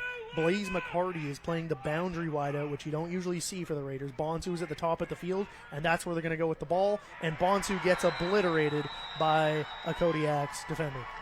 A little high on the throw there, Cole. For sure. Definitely a little bit of a 50-51 where, Bonsu's had a tough time here hauling in some of these catches here early on, but one that Golab's definitely going to get down for him. And those key ones or pop pass or whatever you want to call them. Wide receiver screen in the Madden terms? Yeah, wide receiver screens. You have to give a catchable ball for the receiver to turn upfield, be able to kind of observe where his defenders are coming from. If that ball's high, that ball's low, he's kind of taking his peripherals away from seeing what's coming at him.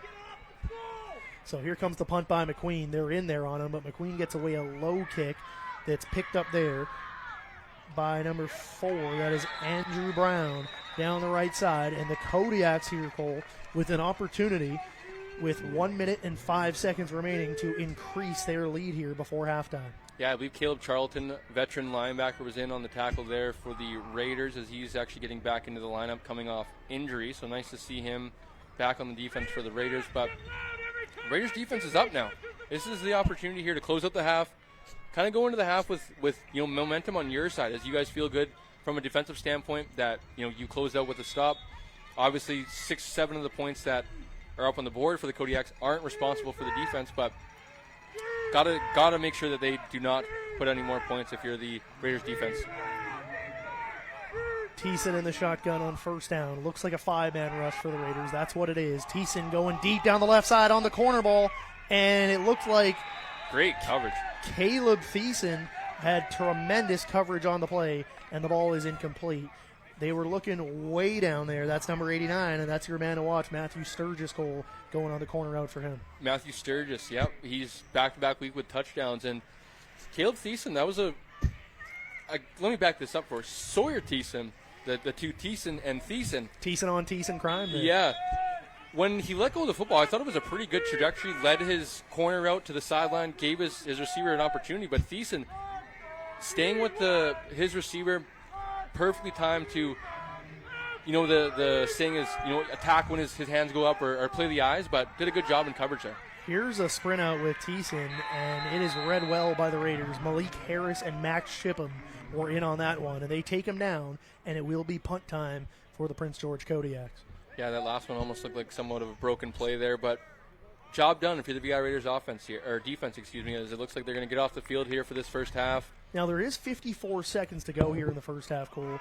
How aggressive do you expect the Raiders to be in terms of trying to take maybe a last-second lead on a field goal? We know McQueen can make it from 40-plus now. I think it's pretty dependent on this return, in my opinion. If you can't get much, don't risk too much, in my opinion. If you're able to get a little something, I think you try to maybe push it a little bit anyways. They're going to put Ruben Bonsu back there to return this punt, and it will be Brady Harper to kick it.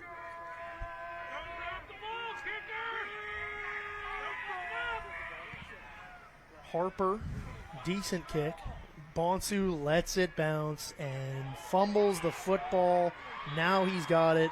An awful return for the Raiders, and they are back at their 19-yard line. Need this one out. Let's go to half, and let's make some of those adjustments, right? Let's kind of lean to this run game still. Let's realize that we have opened up a ton of holes. We've been able to be effectively play action game has came off that, and that's when Golab's looked his most comfortable. Defensively, you've given up 7 points here through 2 quarters. Continue to chop wood. Continue to do what you do. Send the pressure, as Coach Rapsy likes to do. Continue to do what you've done in the secondary. They haven't really given up too much deep down the field. Sawyer Thiessen, kind of the some of these broken plays, scrambles have hurt them, but other than that, the defense has done a good job here in the first half.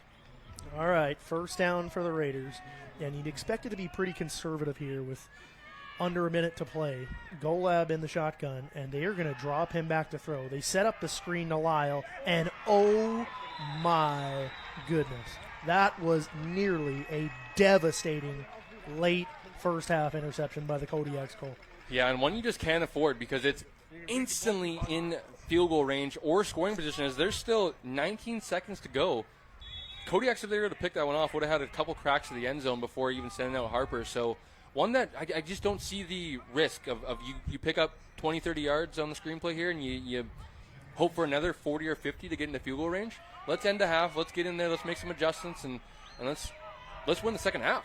The Raiders continuing week after week after week to have problems protecting the football on offense. As you see the run there with Rondé Lyle, and the Prince George Kodiaks will go into the locker room here. You got to think with all the momentum, Cole. Absolutely. And if you're the Kodiaks, you're quite happy because you have all the momentum, you have the lead, and you haven't played nearly your best football. Jamie Borum's got to be happy. They fell behind early, but he's got to like the resilience of his football team, bouncing back from the early adversity and coming back to take the lead late in this first half. The Raiders offense, they were running the football very well early. I mentioned it before, they need more out of that receiving core. There's been too many drops early in this first half. Everyone's going to talk about the interception by Golab, but in my opinion, Cole, the receiving core holds a lot of responsibility for why this game is 14-13 for the Kodiaks right now. The kick is picked up there, and it is Andrew Brown who's hit hard by the Raiders. But the Kodiaks have tremendous starting field position with 3 seconds to go. And Cole, you know what I'm thinking. Do you bring out the man with the $1 million leg and take a free shot at this one? I don't believe they are. It looks like offense is coming out, so I would be curious to know how Hail Mary? How Sawyer Thiessen is feeling and Jamie Borum, as it looks like Borum's talking with Thiessen. Do we get the Hail Mary shot? Cole, we know this is, you're a former quarterback. I played a little bit of quarterback in high school. Almost every quarterback at the CJFL level in their prime, 20, 21 years old, can get it to the end zone from 50 yards away, you would think. Yeah, about here. This is about the range. But then again, do you kind of want to, or do you take a knee? In my opinion, you take an opportunity at the Hail Mary for sure. Here's Thiessen back to throw. And they're going to take a shot, and it's way overthrown. And the only unfortunate thing for the Raiders is that the leading interception man in the CAGFL, Israel Waitman, was unable to get there. And that will take us to halftime. So, Cole, real quick here before we send it to commercial break, I just want to get your thoughts on a very interesting first half of football. Yeah, I'd love to see it. It's been an entertaining game that we've been wanting for. We've been asking for, Noah. As I said, if you're the Kodiaks, got to feel good if you're the Prince George team coming in at halftime here, making some of your adjustments that we have the lead. We haven't played our best football yet. We still have a ton of game left here to win and hold on to that third-place lead. If you're the Raiders, we kind of let them back into this game. We had our foots on their necks. Got to take advantage, come out of this second half, and show the confidence that they were playing with for the first quarter and a half. We're both former offensive guys, Cole. It's been nice to see a little bit of offense in the first half for the first time in our 3 games as broadcasters. We are going to send it to commercial break now. Thank you for tuning in wherever you are across this beautiful country of Canada.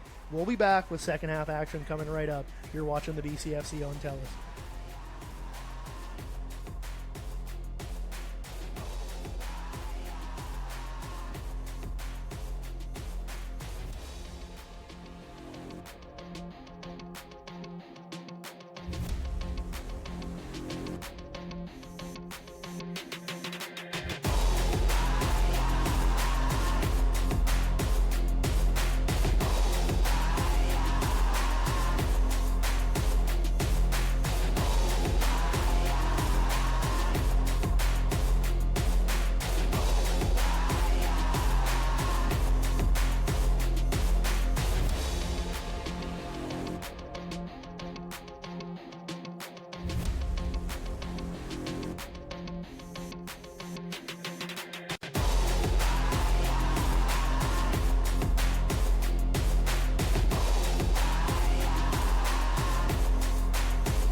think the team is ingrained in the community here, and it's something that, being part of Vancouver Island Drives and Vancouver Island Raiders, we felt like was a perfect fit. We want to support local teams, local businesses, and we feel like these are the guys to get it done this year. So we're super excited to get involved with the team. So let's go, boys. Let's fire it up. Woo!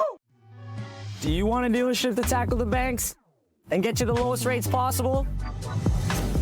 I know I do. That's why you got to visit vidrives.ca today to buy a car the easy way. 3 steps and the car's right at your door.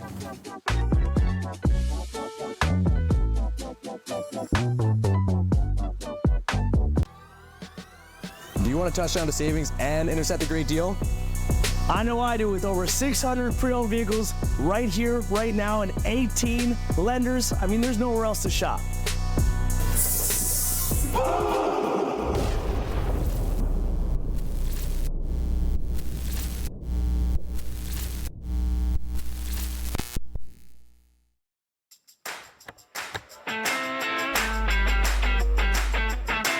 Okay, team, let's have a great show.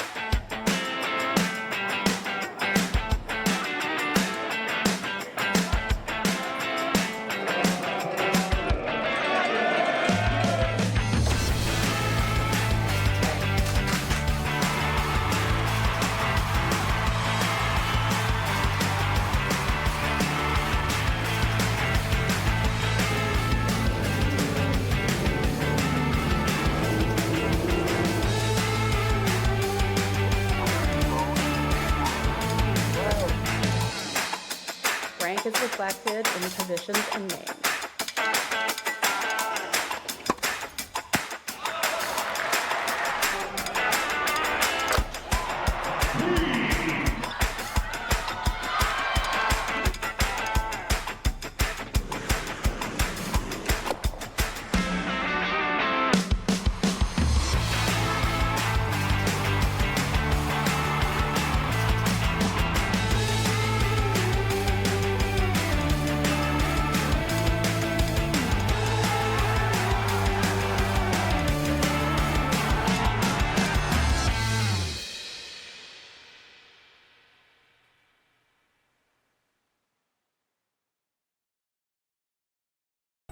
Are you tired of other dealerships fumbling your deals?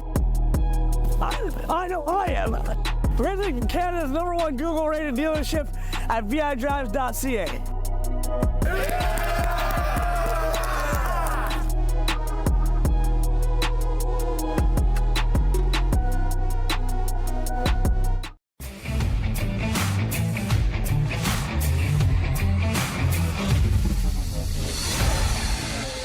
I think the team is ingrained in the community here, and it's something that, being part of Vancouver Island Drives and Vancouver Island Raiders, we felt like was a perfect fit. We want to support local teams, local businesses, and we feel like these are the guys to get it done this year. So we're super excited to get involved with the team. So let's go, boys. Let's fire it up. Woo!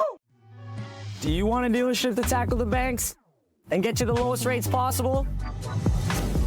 I know I do. That's why you got to visit vidrives.ca today to buy a car the easy way. 3 steps and the car's right at your door.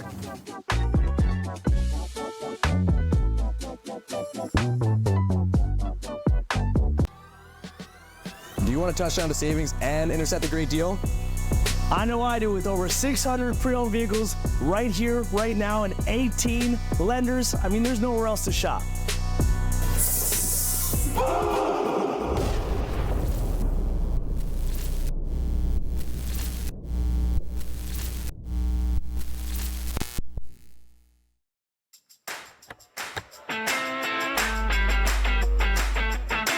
Okay, team, let's have a great show.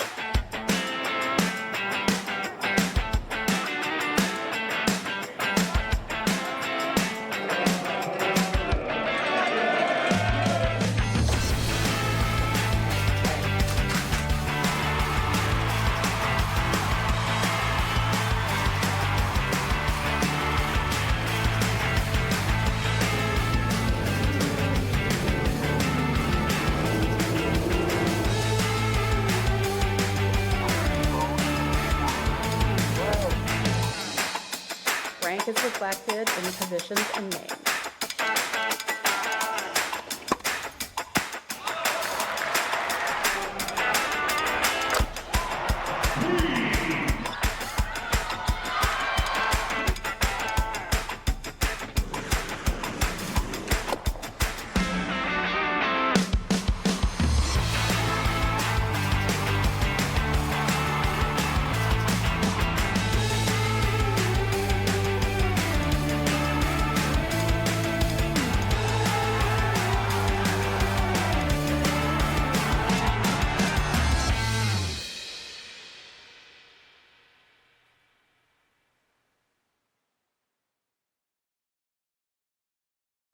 Are you tired of other dealerships fumbling your deals?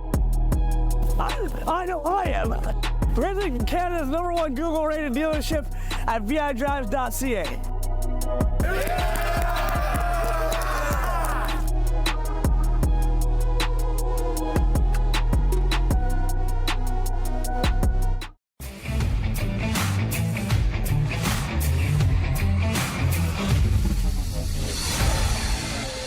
I think the team is ingrained in the community here, and it's something that, being part of Vancouver Island Drives and Vancouver Island Raiders, we felt like was a perfect fit. We want to support local teams, local businesses, and we feel like these are the guys to get it done this year. So we're super excited to get involved with the team. So let's go, boys. Let's fire it up. Woo!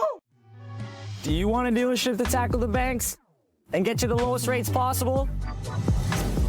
I know I do. That's why you got to visit vidrives.ca today to buy a car the easy way. 3 steps and the car's right at your door.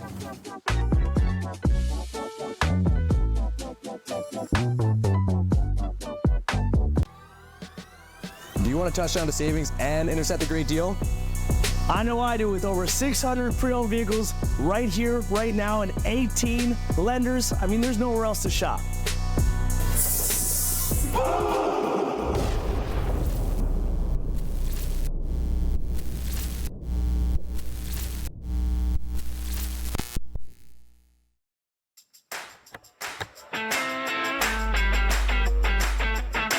Okay, team, let's have a great show.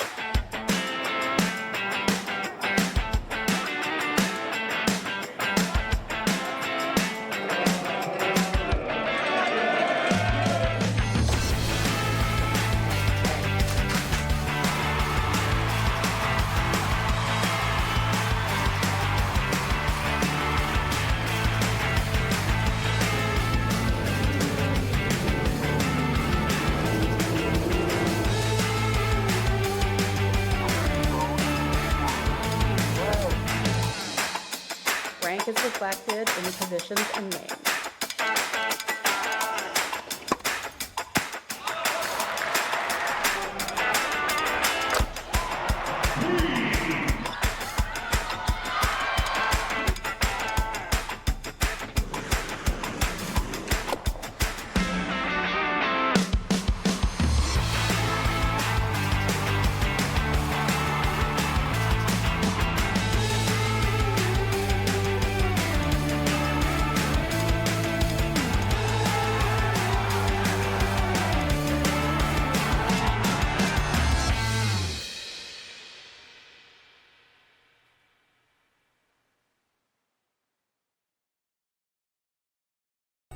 Are you tired of other dealerships fumbling your deals?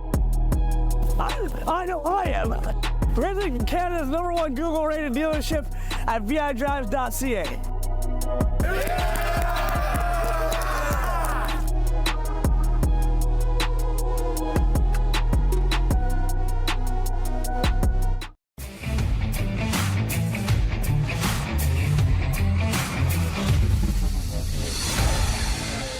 I think the team is ingrained in the community here, and it's something that, being part of Vancouver Island Drives and Vancouver Island Raiders, we felt like was a perfect fit. We want to support local teams, local businesses, and we feel like these are the guys to get it done this year. So we're super excited to get involved with the team. So let's go, boys. Let's fire it up. Woo!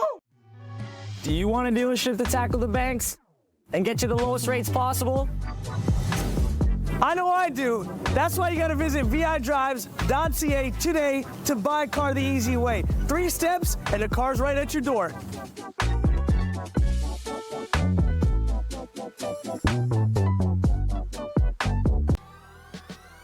Do you you want a touchdown to savings and intercept a great deal? I know I do, with over 600 pre-owned vehicles right here, right now, and 18 lenders. I mean, there's nowhere else to shop.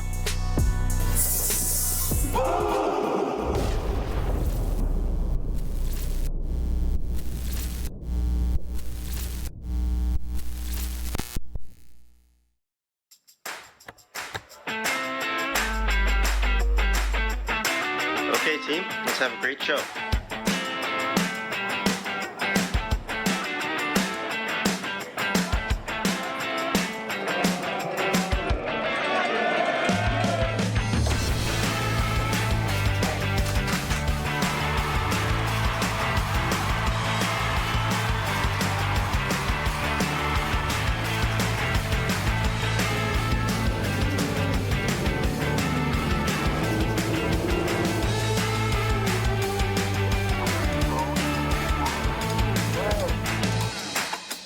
Rank is reflected in the positions and names.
So a very interesting first half there, Cole. A pick six to end the first half for the Raiders, and it was a costly one.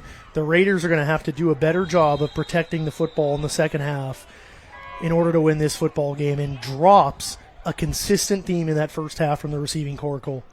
Yeah, for sure. It cost them. Mistakes that cost them and shot them in themselves in their foot.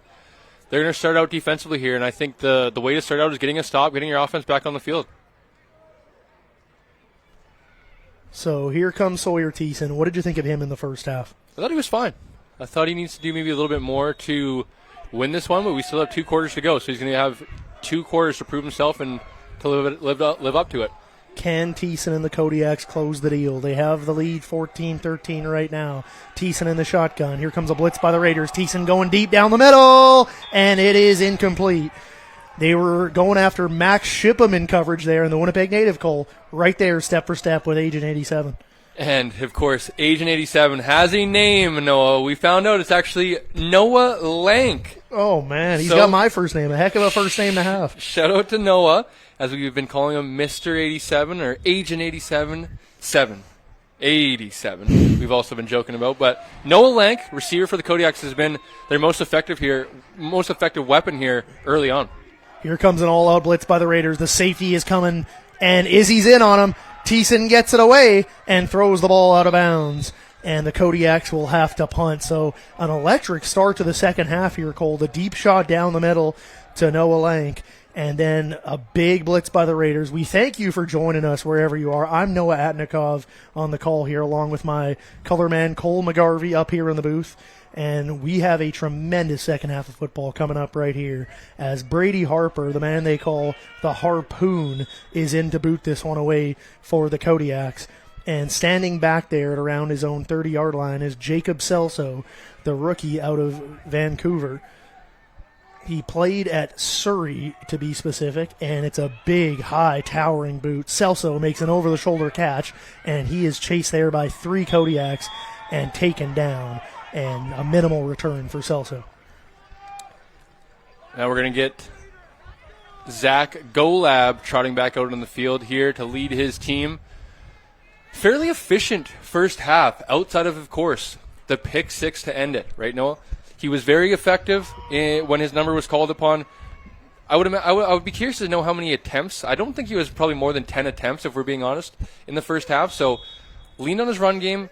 Didn't put the ball in harm's way when he was called upon, except for the final play, which was very costly and gave the Kodiaks the lead going into half. Let's see how he comes out this half. Shotgun Golab, 2 to the top of your screen, 3 to the bottom. The motion man is Parker Mosgrip, and they're going to give it inside to Rondé Lyle, and the Kodiaks are all over that. And you got to expect, if you're the Kodiaks, goal halftime adjustments, they're going to key in on stopping this run. Absolutely. If I'm the Prince George Kodiaks talking about halftime adjustments, I'm going to simply say, make Zach Golab beat us. Make this receiving core beat us. As you said, Noah, right? Drops have been hugely costly and really haven't warranted the Kodiaks paying them much attention until proven otherwise. Bonsu with a big drop on a deep ball down the sideline by Golab. It should have been a touchdown. Bonsu dropped the ball. Jake Barker on a post-sit route that would have been close to a first down on a crucial play there. He drops the ball. Bonsu a drop on first down. The very next play, Zach Golab throws it right to the defense for a pick 6. So it's been an up and down first half for the Raiders offense. On one hand, they've been able to get the run game going and really establish that for the first time this year, being dominant in the run game in the first half of a game. We saw against Valley Cole, they got the run game going late in the game, chopping that wood. The tree eventually fell for the Valley Huskers, but nice to see the Raiders getting the run game going early in this one. Yeah, and they hope it pays off in the third and fourth quarter here. That being said, I feel like both defensive coordinators on both sides of the team, both sides right now, are going to kind of maybe pin their ears back a little bit, send that pressure, and dare both teams to beat them through the air. Sean Arabsky, the defensive coordinator, play caller, and head coach for the Raiders, has been sending pressure early and often in the second half here. The safety blitz by Israel Waitman, the leading interception man in the BCFC right now, got the pressure on Thiessen and forced him to throw it into the bench. And the injured player makes his way off. He is off to the sideline. He's carried there by 2 of his teammates, and if you get the number on that one, Cole, it is tough, man. I'm telling you, these yellow numbers on a white jersey do us no favors up here in the booth. I believe it could be number 92, Glenn Valkowski. Hopefully I am pronouncing that right. But as you mentioned, Noah, and I do have to give that broadcaster credit last week in Kamloops, who did mention, anybody listening maybe in Prince George, that the white and yellow combination is definitely hard on the broadcast team for sure. But one that, can't make too much excuses, as they are quite a clean uni combination. We talked about it down there on the field, Cole, and we saw it. It's one of the nicest uniforms in the league that I've seen personally. I love the way the yellow pops. Unfortunately, it's not very broadcaster friendly. Golab throwing here, and he completes the ball to Mostrip, and a good-looking throw by Golab to start the second half. We do have penalty markers down, though, and you wonder if this is in the area of holding on the Raiders. I'm curious if it's holding, or running back Rondé Lyle is kind of, he did kind of look towards the sky in frustration. Maybe a high-low block, or what it's going to be. Yeah, it's going to be a high-low block. Oh, and that is not what you want to see from Rondé Lyle there in pass protection. But, oh, man, that's even more of a kind of a gut punch there as Golab. Terrific job of responding there, coming across the middle, finding Parker Mostrip, and kind of responding to throwing in, as I said earlier. Young quarterbacks can kind of shy away from the middle of the field because those windows start to get tighter. The bodies around the traffic can kind of, intimidate them a little bit. And Golab's not been shy of attacking the middle of the field, and it's been open. So continuing to attack and creating opportunities for his team to move the chains. Just unfortunate there that they took the penalty and it's going to back them up into looks like a second and very long, Noaz. Thankfully, actually, the chain gang moved to the other side of the field. That is an interesting one, Cole. I will say there's been a big difference in the level of the crowd noise here today. It's not been very loud from the Raiders fan base, and I think part of that is because the Raiders are on our side of the field. They don't have the players and the coaches to get them juiced up on second and long when the PG Kodiaks are on offense. Here's a draw play on second down that goes for a short gain, and the Raiders will have to punt to start the second half. Yeah, it looked like Rondé Lyle got the ball back to the original line of scrimmage, or at least close to the original line of scrimmage. But still going to set them up into a third and long situation. Brings out the punting unit. Cole McQueen going to try to flip the field, and this Raiders defense is going to come out onto the field and look to get a stop.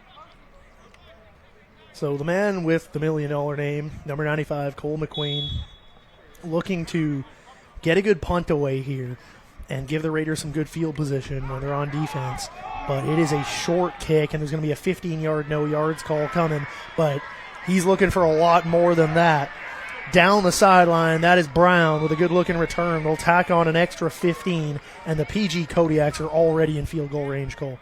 Yeah, very heady play there by Brown. As I mentioned, a very effective returner to not be scared, to come out and catch that ball, understand that you have the halo around you, the 5-yard halo. I mean, no one's going to be able to hit you. If they do, it's going to be a no-yards penalty. He's able to catch that one in the air. And as you said, it's going to be the 15-yard variety. Noah, this should march them into like around the 20-yard line. Yeah, this is going to be instant field goal position, and one that a spotlight now directly shines on the Raiders defense. That it's been unfortunate that in multiple weeks they've just been put into very tough situations, backed up into their goal line now. Points are going to be likely put on the board by the Kodiaks, but it's frustrating that the defense really didn't give this one up. It's kind of on behalf of the special teams unit. Special teams, a consistent problem for the Raiders the last few weeks here.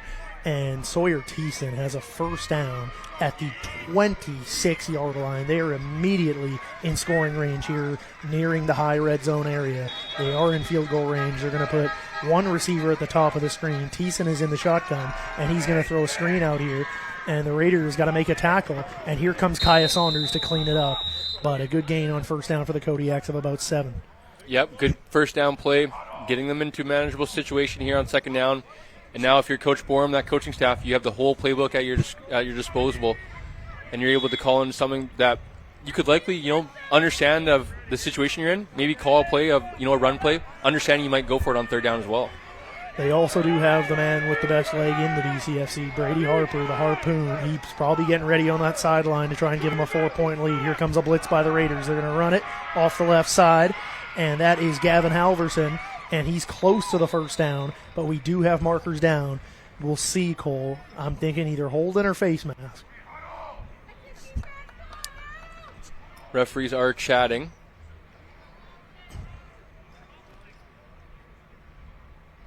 Looks like the Kodiaks are going to start to walk backwards. It is going to be a holding call on the Kodiaks.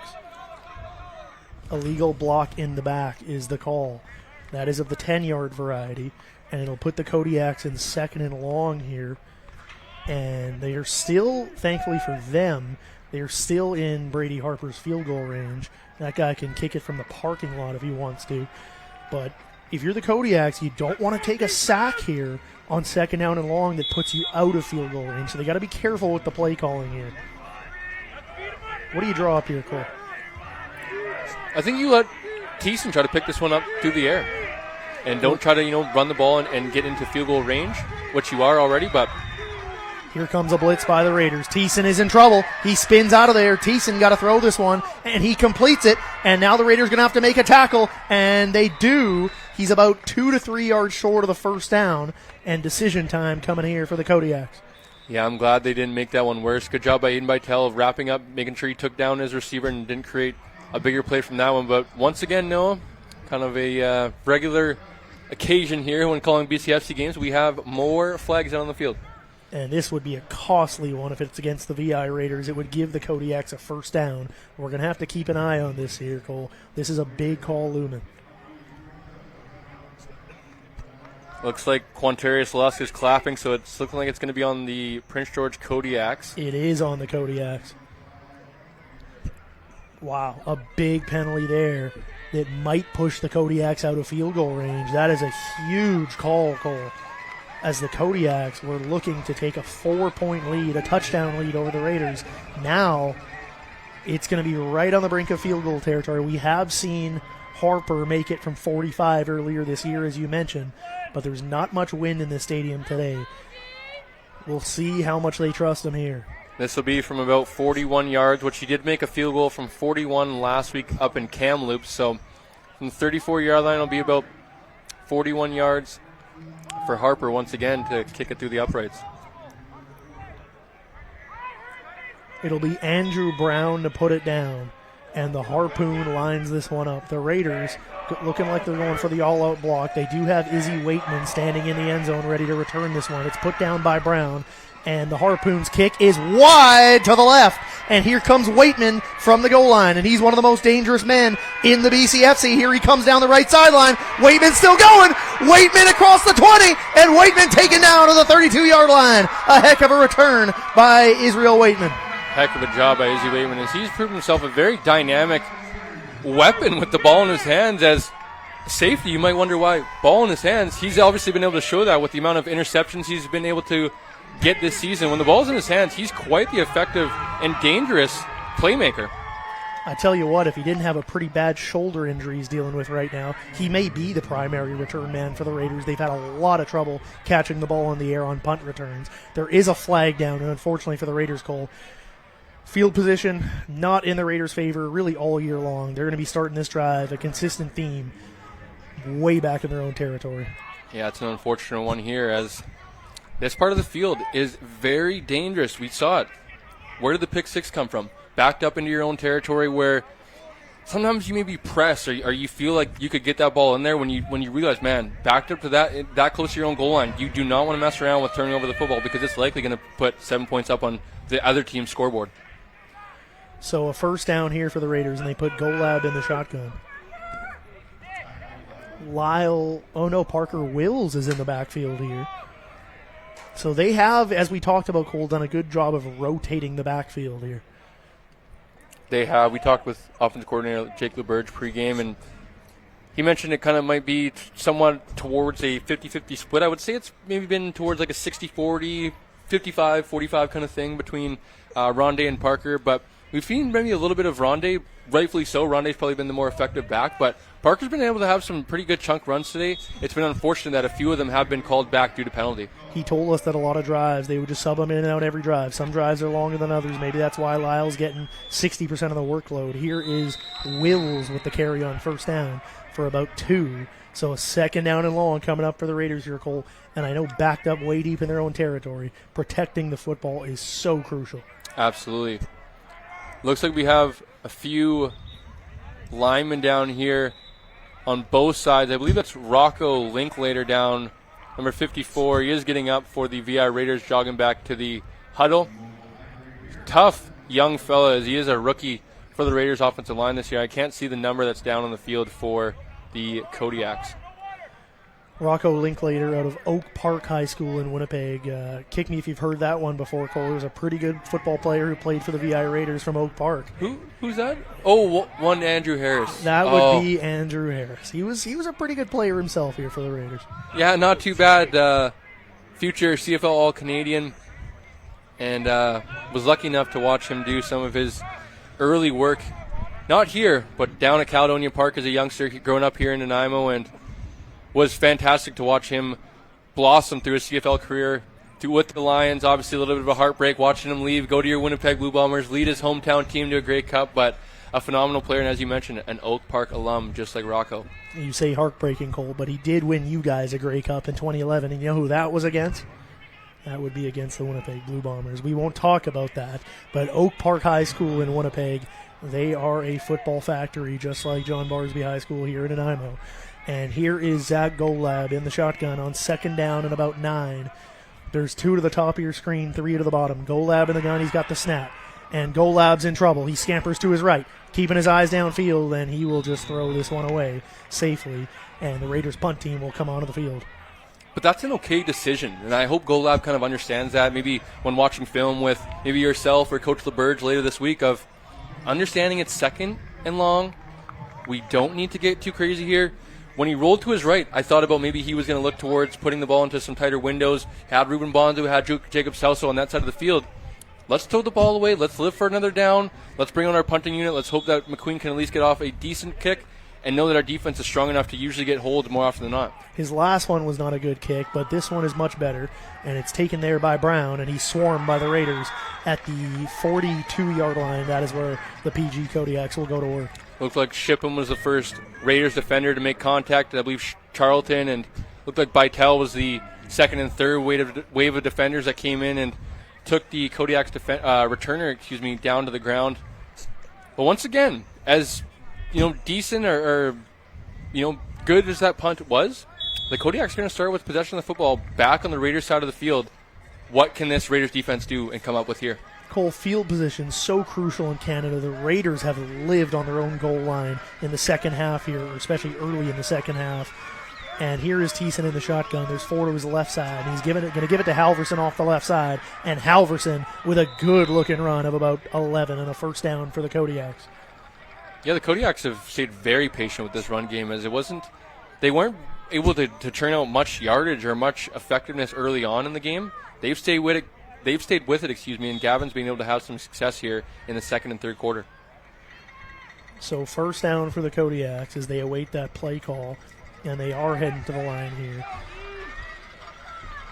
And big number 11, Cale Cowley, is at the bottom of your screen. He is the biggest receiving core in this arsenal for the Kodiaks. They're going to give it to Halverson, and he is hammered there by the Raiders. Colton Finstad was in on that one.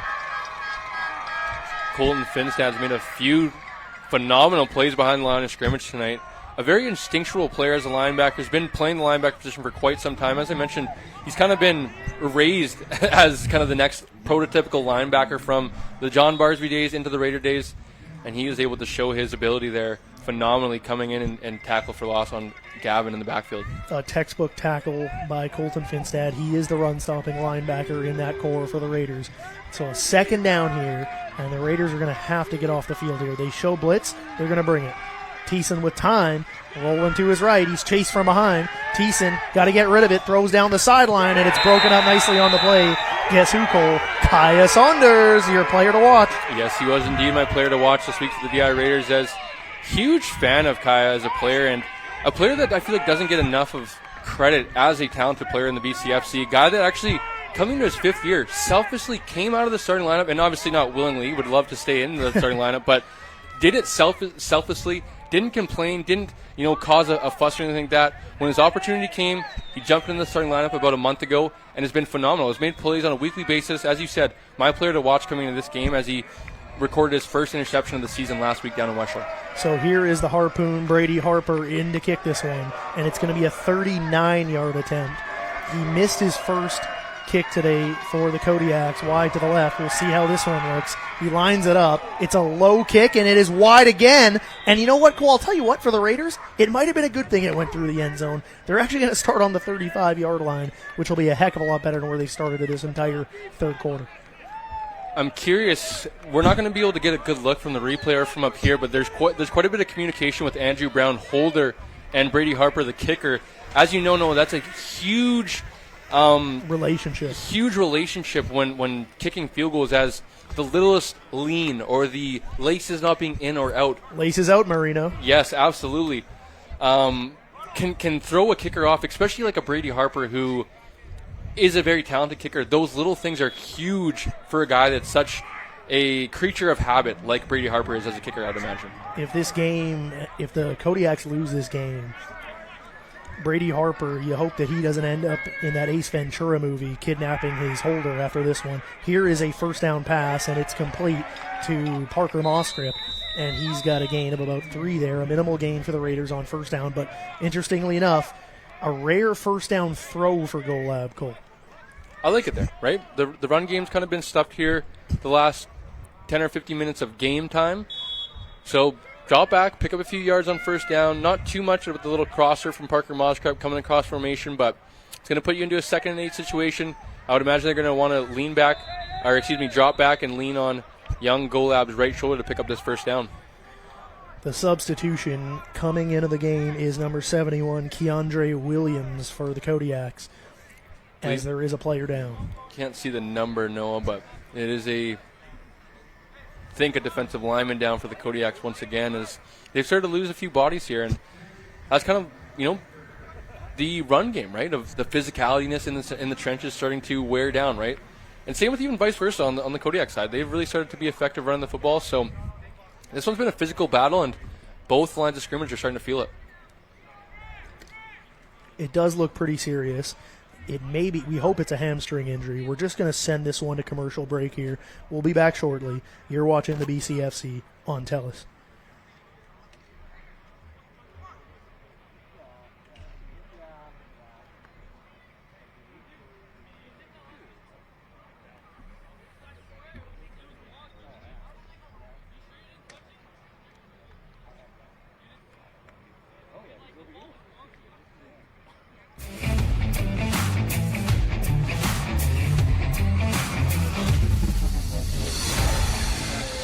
I think the team is ingrained in the community here, and it's something that, being part of Vancouver Island Drives and Vancouver Island Raiders, we felt like was a perfect fit. We want to support local teams, local businesses, and we feel like these are the guys to get it done this year. So we're super excited to get involved with the team. So let's go, boys. Let's fire it up. Woo!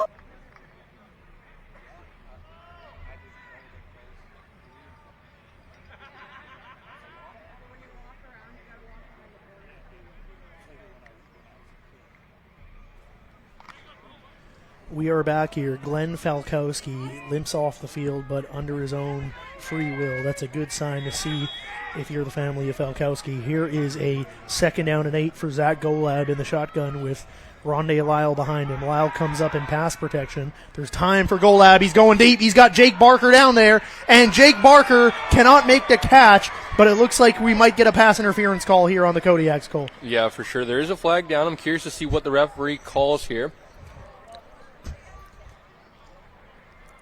Barker had a couple steps on the DB. The ball was underthrown there, Cole. Yeah, that's an unfortunate one. Golab's been pretty good at timing, letting the ball go early. The second deep ball to Ruben, as the first deep ball of the game was probably about 5 or 10 yards overthrown. The second one to Ruben was right on the money. That one probably a tad underthrown, as it gave the Kodiaks defender time to catch up and make a play on the football. As you said, Noah, Barker at the release of that football had about a step or two on his defensive back. We've talked about it, Cole, though. Underthrown footballs on a deep pass, not always the worst thing in the world. Is when the ball hangs in the air, the DBs get panicky, and he took the penalty there that gives the Raiders a first down at the 52-yard line.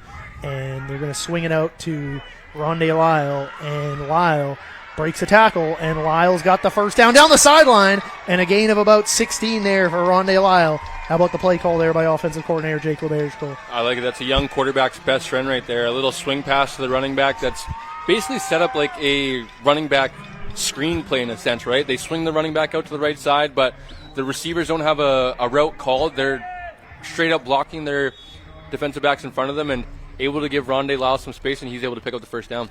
Golab, who has kind of that three-quarters release, he's not right over the top like Jupe is, Cole. I think the three-quarters release helped him there. The defender was coming in to try and knock that one down. He's able to get it around him. First down and 10 for Golab, and he will give it to Lyle. He breaks the first tackle, but he's taken down by the second there after a gain of a yard. Parker Wills coming into the game now for the Raiders, number 32, as Golab awaits the call from offensive coordinator Jake LeBear's. But at the very least, Cole, the Raiders have been able to flip the field position, which they were not able to do early in this third quarter. Yeah, it's a huge benefit for them if they're able to do that. Even if they're not able to come away with points on this drive, they're going to pin the Kodiaks likely deep in their own territory. Second down and 9 for Golab. Blaze McCarty is down at the bottom of your screen. Dorian Sifton, the sixth man in that receiving core, has entered the game. And here is the shotgun snap to Golab. He's got time. Steps up. Fires it short. Bonsu gets hit immediately, and it's a gain of a yard, and the Raiders look like they might have to punt this football here. Yeah, but that's okay. I know I've said it, and people probably are, oh, man, Cole's such a homer and stuff like that. Golab. That's okay. Second down, as I said, right? Punting the football here in this situation is not the worst thing in the world. Still a 16-13 game, Noah. Actually, the light post is in my way from seeing the Prince George Kodiak score, but still a one-possession game, a ton of time. Don't force things into tight coverages. There was nothing really down the field. Check it down, live to play another day. We'll see if McQueen can pin him deep here. The rush is on, but he gets it away, and it's a good kick that drives Brown back to his own 10-yard line. He's taken down there. Good downfield coverage by the Raiders, Cole. That is a rare occurrence. The special teams of the Raiders getting down there and covering the kick well. So the Kodiaks will start from their own 17-yard line, and for the Raiders, Cole, the defense can breathe a little sigh of relief here for the first time in the second half. Yeah, absolutely. They don't have to feel like they have to get a stop immediately. The Kodiaks are going to have to go, 90 yards here to get a score. So, as I said with Golab, one of those situations are okay. Throw the football away, punt the ball, and believe and trust in your defense they're going to be able to get a stop here. Declan Robbins, number 93 at the bottom of your screen, enters the game on the defensive line. And here comes a blitz by the Raiders. It's a play fake, and Thiessen over the middle has the completion, and the Kodiaks have the first down. The ball is out! It's out, and it is recovered by the Raiders! A big fumble by the Kodiaks, and the Raiders are in scoring range here in the third quarter. I don't know if that was Charlton or Waitman who forced the fumble there, but a ton of Raiders were in on that one to gang tackle the Kodiaks receiver. And hopefully we get a replay here as we will see who ripped this ball out.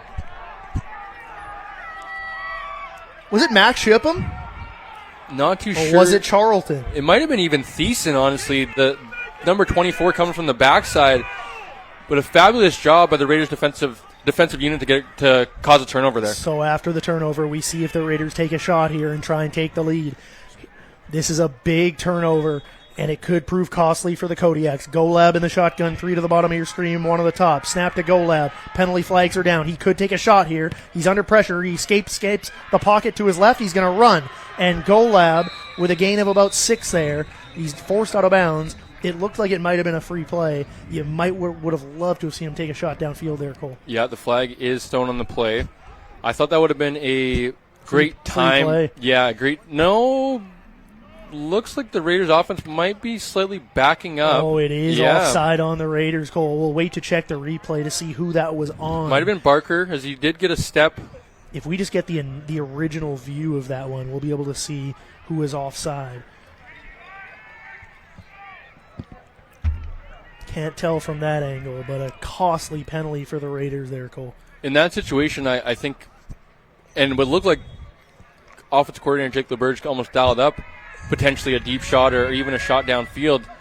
Nothing was there, and the Raiders unfortunately take a penalty against themselves to make things a little bit worse for them as they're going to be in first and 15. Golab pistol formation on first down, and they drop him straight back to throw. Golab's got time. He throws deep for Mosgrip, and Mosgrip makes the catch! What a throw by Zach Golab. He drops that over the defender and puts it right on the money to Parker Mosgrip. Fantastic throw that I think honestly worked out for Golab quite a bit. I don't think Paddock thought that ball was going to get past his teammate that was in front of him. That being said, fantastic job by Golab to kind of trust that Moskrit was going to be in that vicinity. He let his receiver go up and get the ball, and they're going to be into his second, and I don't know if they're calling for the chains to measure it or if they're just worried about the field, but it looks like it's going to be a second and short situation. Second and inches for the Raiders, Cole. They went deep on the second and inches earlier in the game. The drop by Bonsu. We'll see what they want to do here. It looks like cut, corner in the flat on the bottom there for the Kodiaks. We'll see if they go after that corner. High snap. Golab fakes it, throws it. Celso's open. Celso's got it, and he trucks a defender and gets a first down. How about Jacob Celso and the effort there? Height does not measure heart, Cole. I love to see that from Jacob Celso. He's done it a few times in the last week where he's dropped his shoulder. Smaller in stature, but does not play that way. Runs behind his pads. I watched this kid play in high school last winter down in Langford and was a phenomenal player, arguably the best player that weekend I was able to see. Kind of a Swiss Army knife for his North Surrey Bears. Played a little bit of running back, played a little bit of slot, and as you see there, is not afraid of contact no matter how small he is. He pops the helmet off of the Kodiaks defender, and Golab has a first down on the 28-yard line. They put him in the shotgun. They give it to Lyle off the left side. Lyle right up the middle. Lyle breaks a tackle. Lyle still on his feet. Inside the 5. Rondé Lyle. Touchdown! Raiders! And the Raiders have scored a touchdown here in the third quarter to give them the lead. They lead at 19-15. How about the run there by Rondé Lyle, Cole? There it is. Noah's patented Raiders touchdown. I love to hear it as we missed out on it in the first half, Noah. But that being said, we've talked about it multiple times. Forget what we're saying up here in the broadcast, or even some of the fans might get impatient with to the run game. Stick to this run game, and it'll pay off for you in the third and fourth quarters as that defense will continue to get tired. Great job by Rondé Lyle, though, continuing to move his legs and break some of those arm tackles.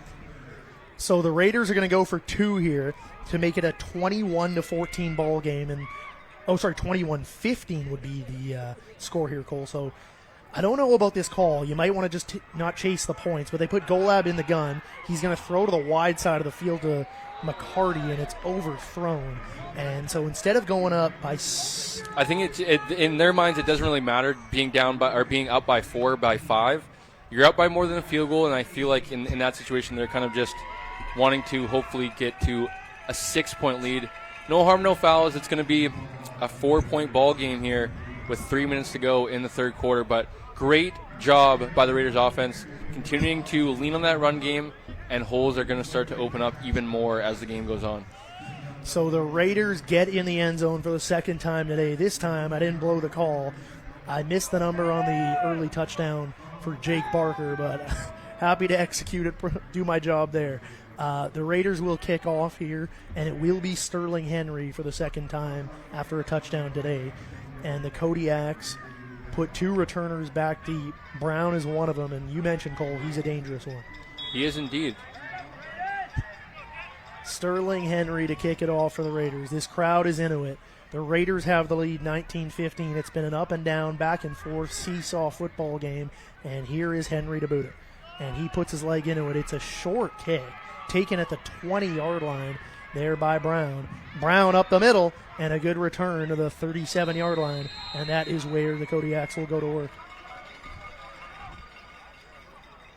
And the Raiders defense coming off a huge game momentum swinging turnover last drive as they were able to ship the ball out from was it Halverson running the football?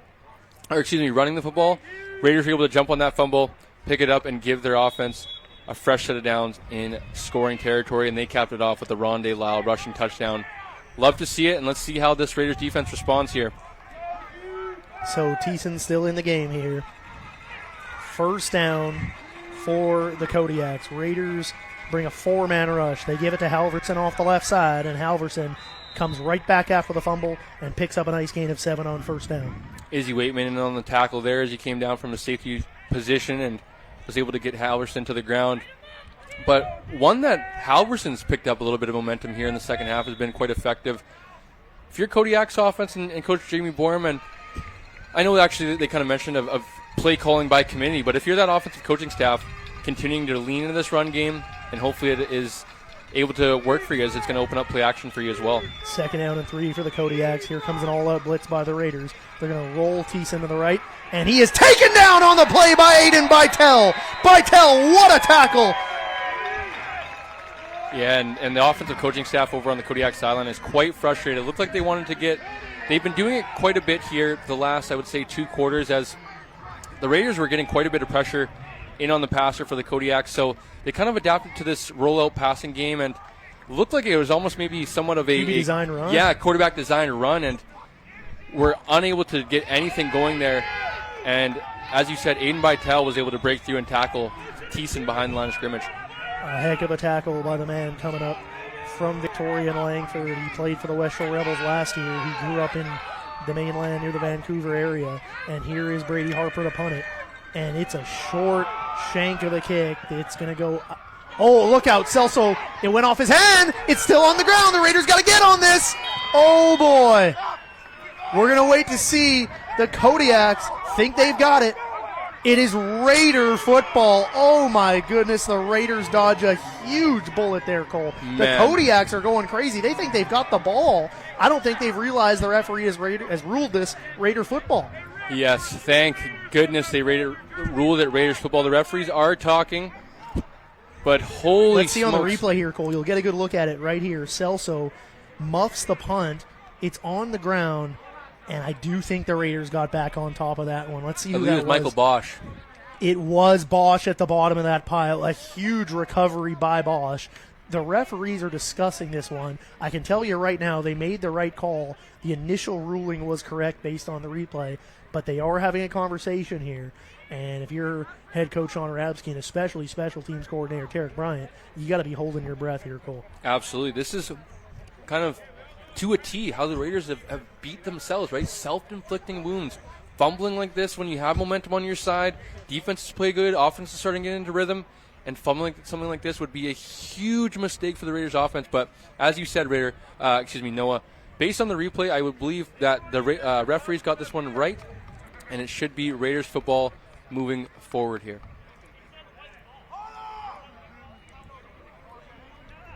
We are good. I think the referees are going to rule it Raider football. They make the right call, so that's good to see from the officials there, Cole. And the Raiders have a 1st down, and they dodge a massive bullet there. Celso, who's been good returning punts today, that could have been a big mistake by the young man from the mainland. And here is Golab. They're going to put him in the shotgun. The referees sort some stuff out here, and we are good to go here. Cole, that one might have taken a few years off my life. Absolutely, man. That would have been an absolute devastating one to lose if you're the VI Raiders, but no harm, no foul. Michael Bosch, very heads-up play to not give up on the, you could tend to maybe check out on someone like that, stay around the football, stay alert, and he was able to jump on that one and keep possession in the Raiders' favor. Great job by Bosch, a game saver if the Raiders are able to get back into this one. Here's a deep shot downfield for Celso! It's tipped up in the air and incomplete. Peyton Good Briere. coverage on the play by Peyton Briere. Yeah, Peyton Briere has been a phenomenal playmaker in this secondary now for a number of years. I believe going into his 3rd year, or currently in his 3rd year of eligibility, did a good job there of staying with Celso step for step. And as we know, not a very easy task to do, as Celso had got some burners on him. Was honestly a pretty good ball by Zach Golab as well, as he led his receiver out in front of him quite well. But Peyton Briere, fantastic play, making a play on the football. Nice air on the ball there by Golab. He gave his receiver a chance to catch it, but even better coverage by Briere. 2nd down and 10 for the Raiders. They empty the backfield, and Golab is straight back to throw, and he's got time. He's running to his left. He's chased from behind. Golab's going to try and run for this thing, and let's see how close he got, Cole. I don't think he's going to be that close, unfortunately. No, I think he's going to be just past the original line of scrimmage.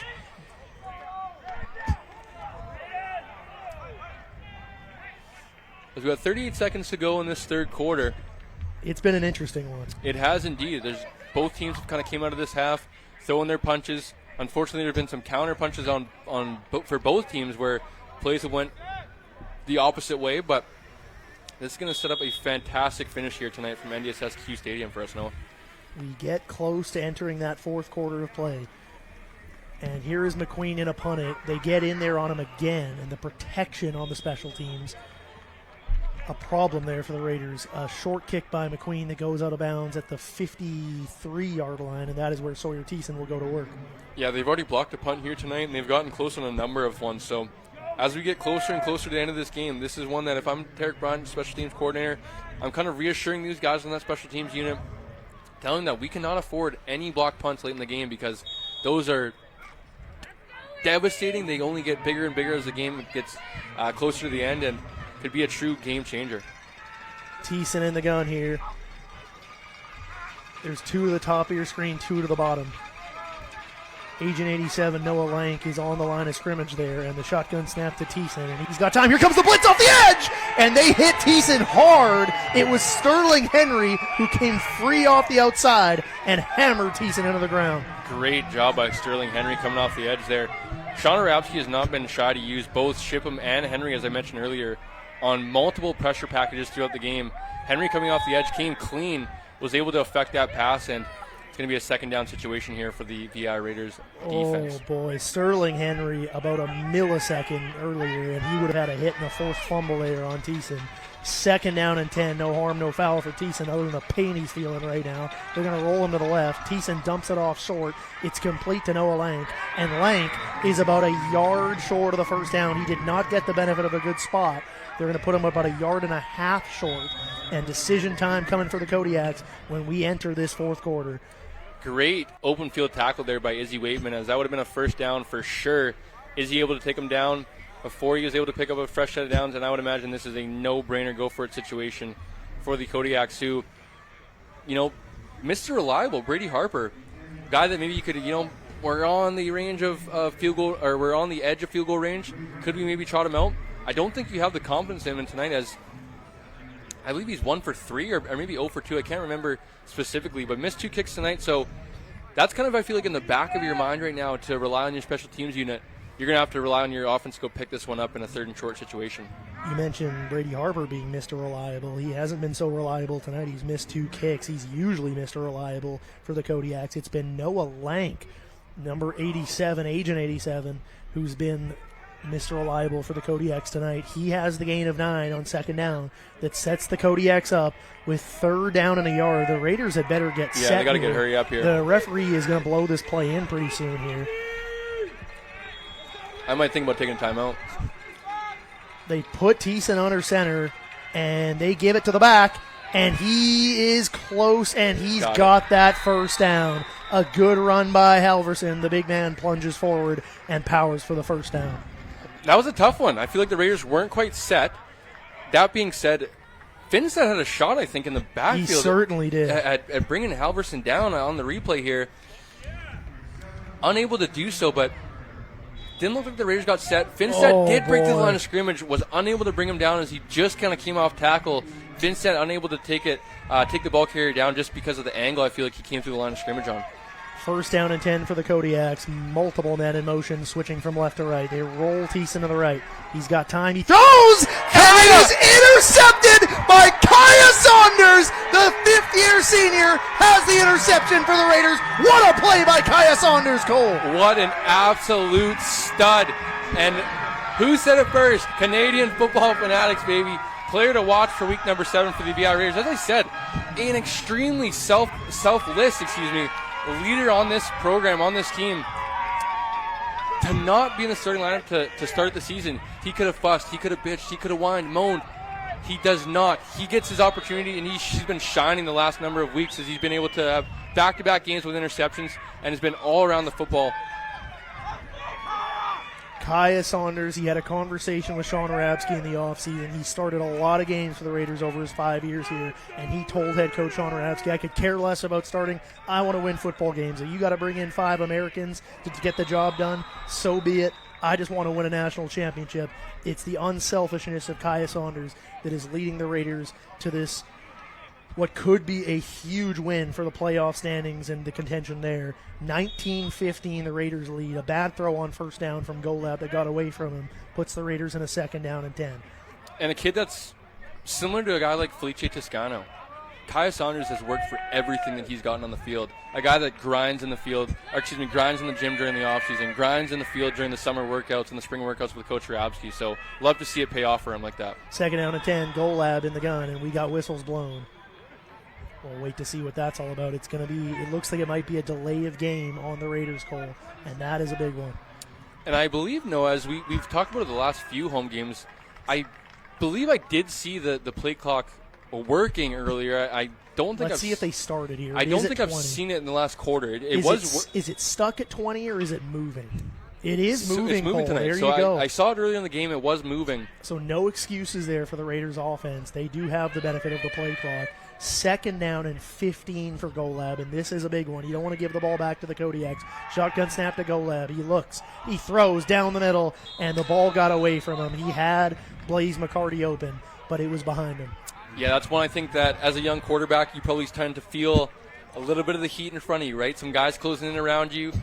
That's one that if you're Golab, right, kind of having to learn that sometimes you have to get hit to make the throw, right? You have to kind of hang in there, let the ball go at the very last second, because you did have Parker coming open, but he wanted to get the ball out before Moskert was kind of to his landmark, and the two were unable to be on the same page on that one. So Raiders are going to punt. So here is McQueen in about it, and boy, does he need a big punt here. He gets it away, and it's a high punt, but not a very far punt, and the Kodiaks are going to get really good field position here. And one of the fans on the far sideline actually caught that punt, and he gets maybe one of the more loud eruptions from the night. As you said, Noah, I feel like I agree with you that some of the maybe quietness from the fans tonight, in large part due to the Raiders being on the opposite sideline. As you look over to the far sideline, and maybe I'm not too sure what you're able to see at home, folks, but a good quarter or so of that left sideline is yellow and black. I don't know if you guys can see it from your home, or even if Noah, you can kind of pick that up. But a good contingent of Kodiaks fans showing up here tonight, and Raiders have been quiet, I feel. I definitely agree with you, Cole. The fans have not really gotten into this one much. It's something that if you're the Raiders, you might want to talk to the league about, having you guys, the Raiders, on the fan side of the field, and having the opposing, the away team, the traveling team, on the side closest up here. So the pass on 1st down is complete. It'll move the chains. The Kodiaks, they are down 4 here, and this is a very crucial drive for them, Cole. Yes, for sure. As we're going to tick down under 13 minutes here to go in the 4th quarter, these drives are going to start to get bigger and bigger and meaningful. More meaningful and more meaningful. 1st down, Kodiaks. They are going to swing it back there to Halverson, and he's chased from behind and taken down on the play. And that was Caleb Charlton, Cole, who sat out the last couple games with an injury. He comes in and makes a big tackle there on 1st down. Yeah, I know the veteran Charlton's playing through a few injuries, too. I don't believe only the hand injury, but I believe some lower body stuff has been going on for him. And a guy that's been kind of banged up, unfortunately for him, kind of all throughout the offseason programming and stuff like that. So to see him out here and fighting through it, and he's actually kind of somewhat transitioned to a hybrid new position, as he is playing a little bit off the edge and kind of rushing the passer a little bit. You see him right there on the defensive line, the edge there. He's coming after Thiessen on 2nd down here. Here comes an all-out blitz by the Raiders. Thiessen going deep. He's got a man wide open, and it is dropped over the shoulder. Wow, what a ball by Thiessen. He took a huge hit, made a heck of a throw, and his receiver just lets him down. Yeah, that's Marcel Stewart, I believe, and he's had a tough time the last few weeks in drop passes. But as you said, I got to talk about it. Sawyer Thiessen standing in there, takes a huge shot from Sterling Henry, Raiders defender, gave his receiver a catchable ball. It would have been a tough one. Oh, that's a catchable ball, Cole. But, don't give me that crap. Yeah, I agree with you, Noah, but give his receiver a catchable football, and his receiver was unable to come down with the football. If you're Sawyer Thiessen, that's one you're going to be watching the film very frustrated with. 3rd down for the for the Kodiaks here as they get set to punt it. It is the Harpoon in there from the 44-yard line, and he absolutely shanks this one. It's one of his worst punts of his career. It's about a 12-yard punt. Holy smokes, what a bad time for the Harpoon. He's had a tough game here tonight, Cole. Yeah, I would imagine the frustration starting to show off here as he's missed 2 kicks tonight. His punting, as you said, really hasn't been that great, if we're being honest here tonight. I said coming into this game, he has 38 punts coming into this game with a 34-yard average per punt. But tonight hasn't been his best night, and definitely seeing an off night from the Harpoon. That was a horrible kick there. I'm not going to make light of it, but holy smokes, Cole. I guess even the best have bad punts from time to time, as I'm sure Jamie Borum would tell you. First down for Golab in the gun, and he's going to give it to the left, and it is Parker Wills on the carry for a gain of about 4, but we do have markers down. It's going to be coming back as it is on the Raiders. But this is going to start to get into the territory that if you're the Raiders, do not hurt yourselves. Get out of your own way. No self-inflicting wounds like the previous 3 to 4 weeks that we've saw. Take care of the football, manage this football game, and trust and depend on your defense. They're going to be able to close the door here. Your defense has played spectacularly here tonight. You see there the Kodiaks have 15 points, but 7 of those coming off of a pick 6. Your defense has really only allowed 8 points tonight. So if you're the Raiders, man, I would be careful with the play calling here, putting the ball in the rookie quarterback's hands. First down and 20 for Golab. They put him in the shotgun with Wills behind him. There's some confusion. I don't think the referee's blown this one in yet, and now we are good to go as the referee whistles this one in. Golab calls for the snap, and he's got it, and he throws a screen out here to Bonsu, and Bonsu drops the football again. Yeah, and rightfully so. Offensive coordinator Jake LeBurge is going to pull Ruben out of the game, send in a sub on the field now, as it's just unfortunately one too many at this point. 1, 2 is acceptable. Once you get to 3 or 4, man, especially as at the caliber of player Ruben Bonsu is, just unacceptable.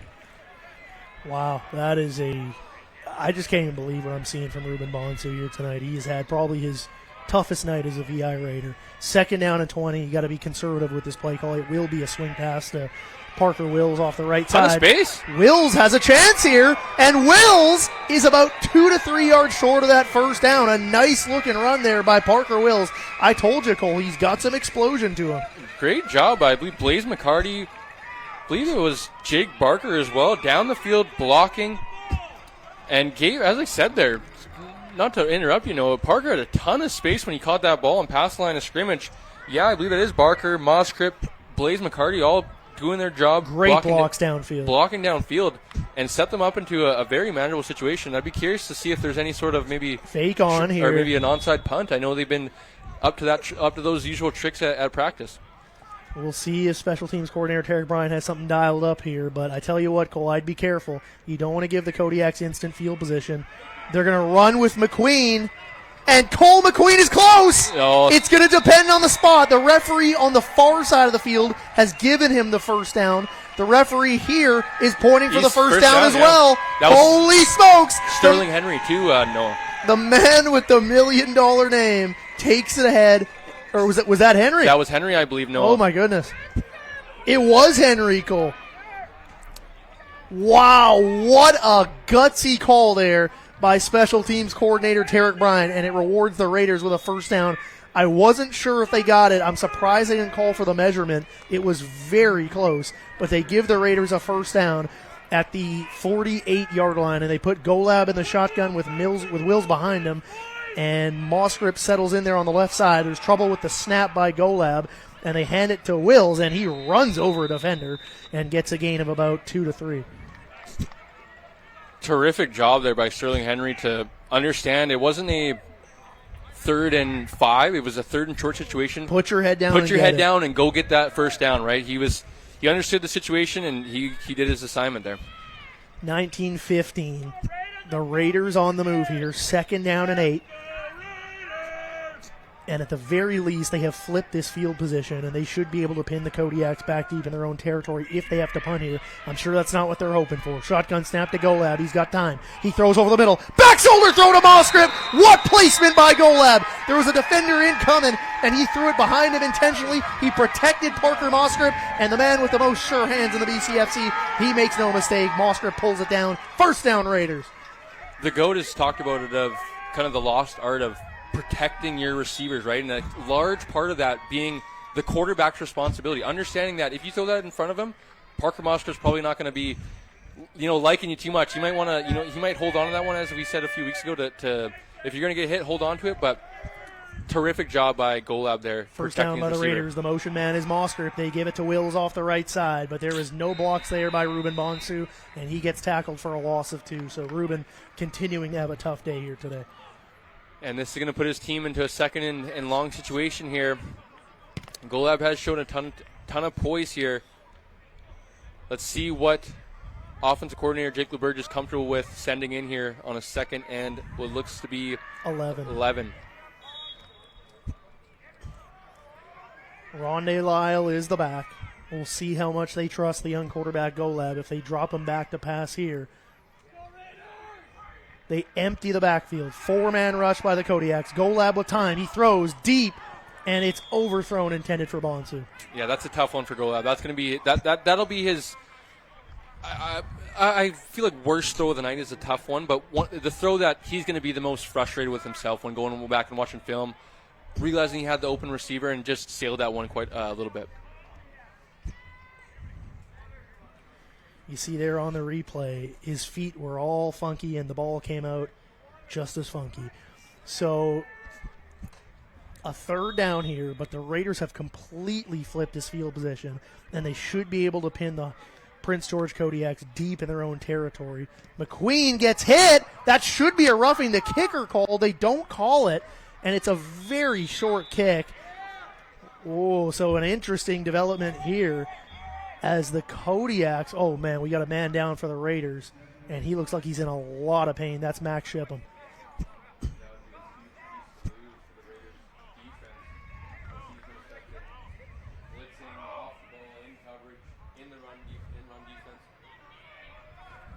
And that would be a huge loss for the Raiders defense. He's been effective in all areas of the game. Run defense, pass coverage, blitzing. It is Shipham who's down on the field for the Raiders, so hopefully he is able to walk this one off, as I believe it looked to be like a lower body injury. He's being tended to by the trainers there, and he looks like he's in a lot of pain with his hands on his helmet.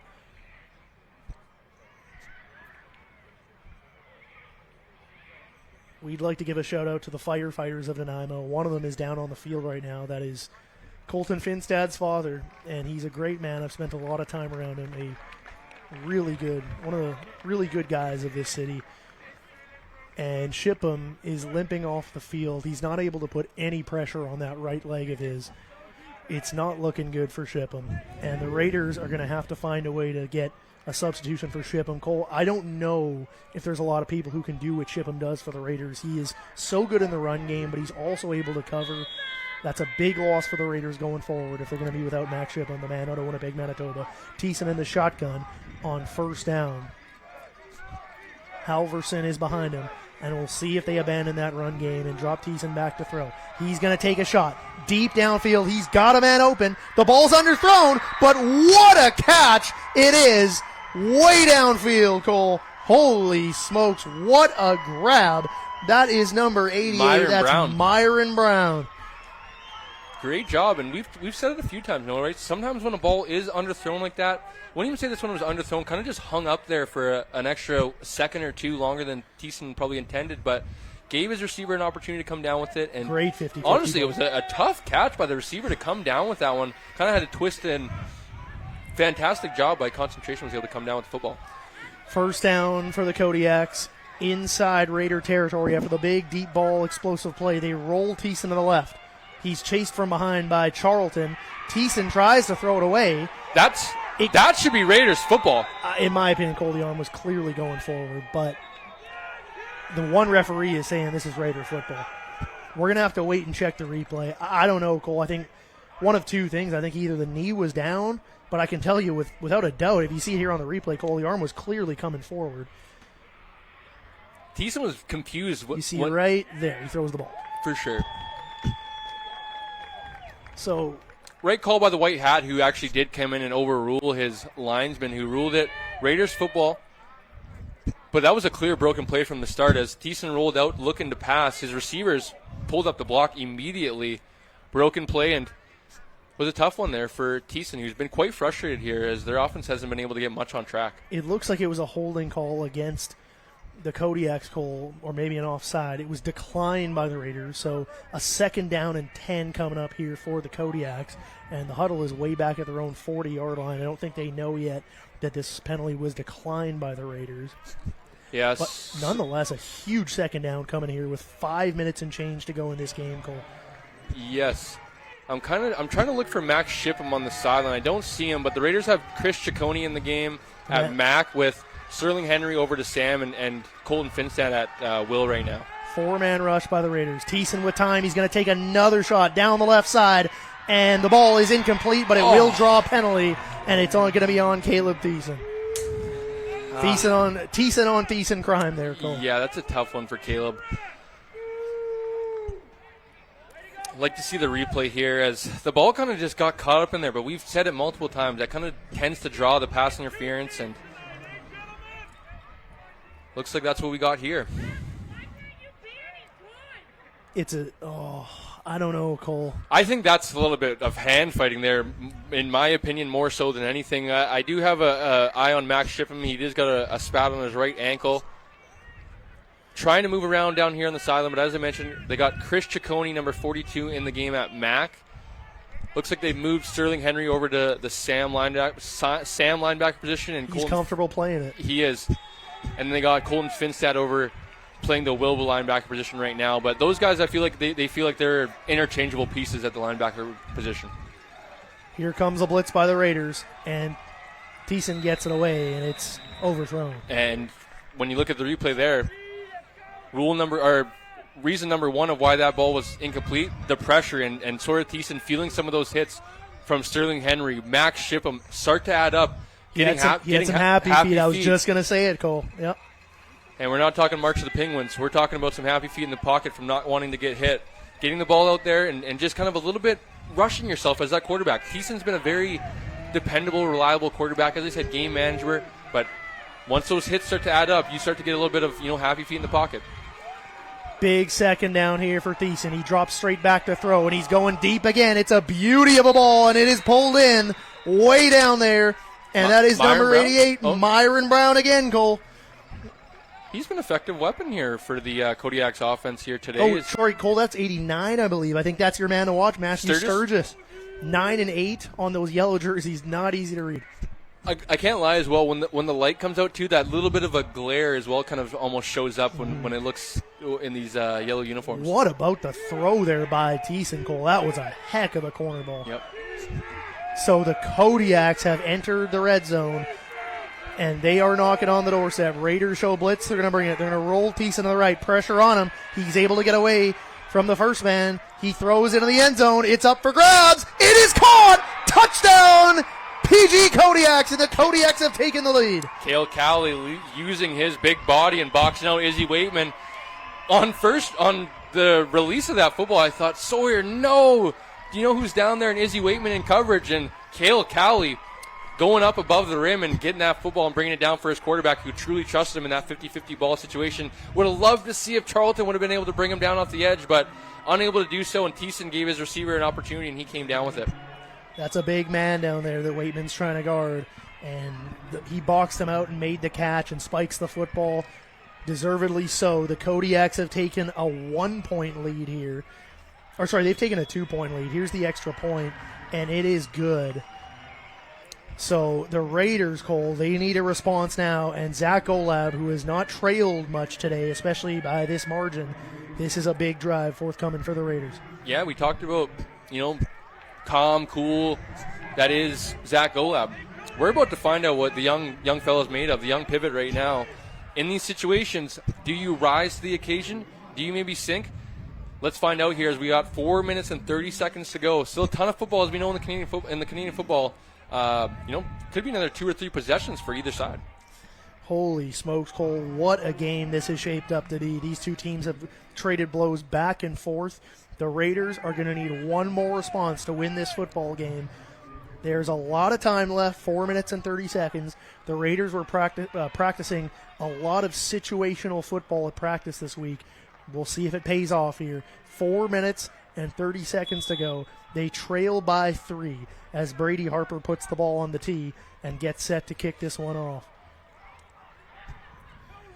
Oh, boy, Cole. I'm getting too old for this. I got goosebumps. Absolutely. I'm excited for this one, though, buddy. I'm fired up. As I said, don't need to get it all in one play or one drive if you're Zach Golab. It's a short kick that bounces around there, and it's picked up by the Raiders. Shipham's able to pick it up at the 32-yard line, and that is where the Raiders will go to work. So here comes Zach Golab trying to bring the Raiders back in this game. He needs a field goal to tie. A touchdown would give the Raiders a late lead in this one and give them a shot at winning this football game.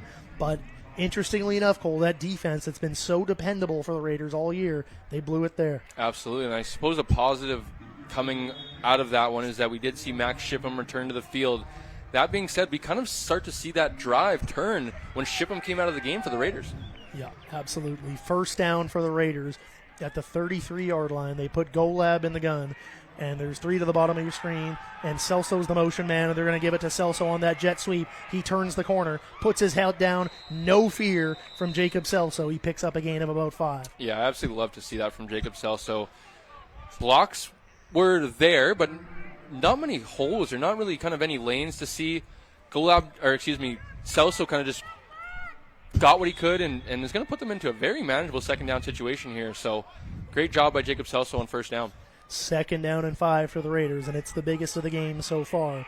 Golab will line up in the shotgun with Rondé Lyle behind him. Bonsu's at the bottom of your screen. I don't know what the trust factor is there for Bonsu. Here's Golab rolling to his right. He's got Bonsu open, but Golab steps up, throws down the sideline, and it goes right through the hands of Jacob Celso, and he gets blasted by number 7, Peyton Briere. And now the Raiders have a decision to make. Yeah, I think you got to punt this football for sure. Rely on your defense. I know that it kind of just backfired on you a little bit there, but looks like the Raiders offense is going to stay on the field. I don't know how much I agree with this one. 3 minutes and 19 seconds to go. A ton of time left, man. Oh, boy. You're almost instantly giving them Brady Harper. I know Brady Harper's missed 2 field goals, but I don't know if you wonder, Cole, do you try and draw him offside here maybe? I listen to that one all day, every day. Absolutely no, but timeouts could be crucial, right? Well, just when in this situation, if you're the Kodiaks defense or defensive coaching staff, you're yelling, screaming, watch the ball. You're calling for that. So I feel like that kind of the surprise factor kind of I feel like is ruled out. So why even I feel like mess around with this in this situation? But the Raiders look like they are going to go for this on 3rd down and 5. Holy smokes! Sorry. There is. I believe it looks like there's a penalty on the play. The white hatter. It's declined. So it's going to be 3rd down. Holy co-op. And yeah, so they're punting. Here comes the punt team. Yeah. Oh my goodness! I thought, oh my goodness, no. Yeah. We talked about it last week, right? These coaches send their punt team out to the last second. There's too much time. 3 minutes and 20 seconds. I feel like is too early to risk it. You'd basically be putting the game on one play. It's a little too early for that. McQueen gets the punt away. He gets hammered, and he is going to draw the penalty, and that's a huge one for the Raiders goal. It's going to give him a 1st down. Man, great job by Cole McQueen as he's gotten blasted twice here tonight.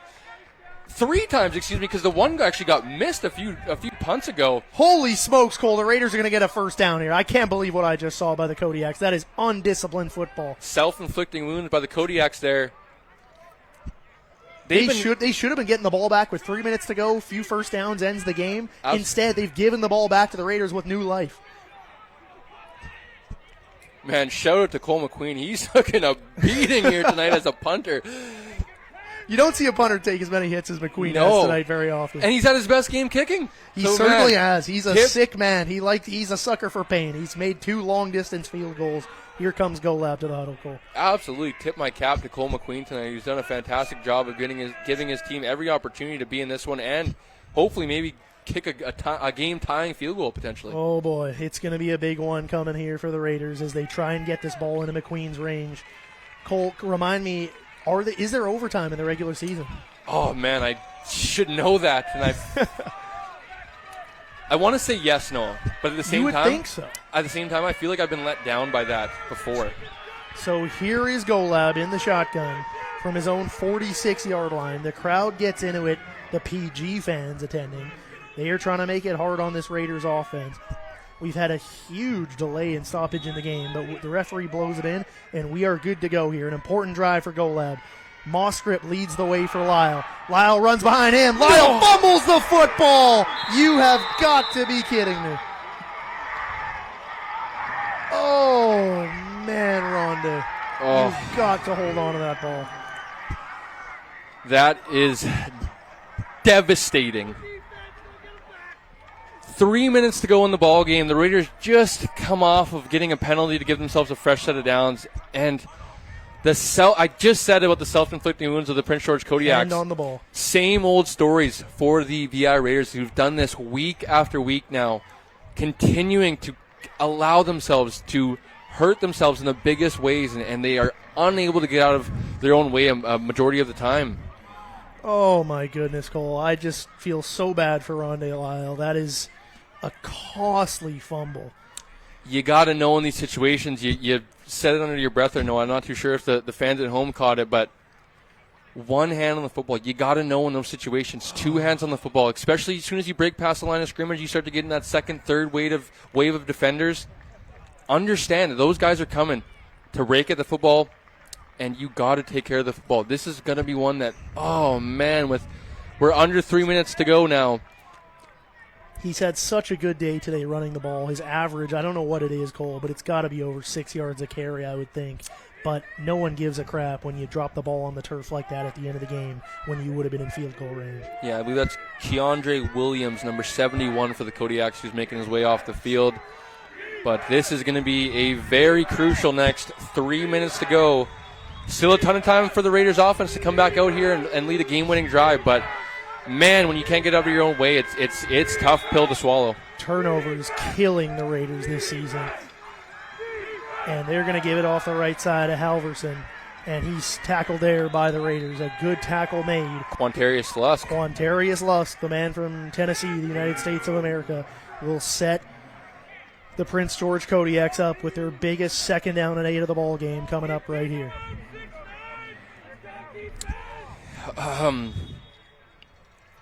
Here we go. Not totally over if the Kodiaks do pick up a first down or even 2 here. No, there's tons of time left. The Raiders have both their timeouts remaining, I believe. At least one of them, I'm sure of that. It says timeouts left 3, but I don't believe that's correct. So I do believe with you that I think the Raiders have at least 2 timeouts left. Thiessen's going to go for the ball game on this one, and it's an absolute dime that is dropped by Brown. Oh, my goodness. Sawyer Thiessen is going to be so frustrated. He's going to be sick to his stomach. He's been let down so many times. Both quarterbacks by their receivers. This is a showcase of how not to play receiver tonight, Cole. Yeah, that's a tough one. As I believe Sawyer Thiessen gave him every opportunity to catch that football. Had to step on Kaius Saunders down the field. Andrew Brown. And what a ball by Thiessen. Holy smokes. You can't throw it any better than that. You can't throw it any better than that. And here we go with still 2 minutes and 20 seconds left. Brady Harper onto the field. Let's see where the Raiders are going to be able to take over possession of the football. Oh, boy. 2 minutes and 20 seconds to go. It's a world of time for the Raiders. They've got all the time in the world, but they're going to have to get going on offense here. That fumble, very costly by Lyle there. He's now fumbled back-to-back weeks at home for the Raiders. Here's Celso on the return, and he's going backwards. Flag on the play. Stop me if you heard that one before. You hope it's not on the Raiders, because if it is, they're going to be backed up way back in their own territory around their 15-yard line. And Cole, Celso's had a good game returning the football. Maybe that's just one of your special teams coordinator, Terry Bryan. You say, don't try and be a hero. Just get what you can. Yeah, absolutely. Just try to get north and south. Try to set your team up into the best field position as possible. That being said, Noah, I would imagine it's Parker Wills that's going to be out there this drive. I didn't see it when the team went in there. I don't see Rondé Lyle on the sidelines, though.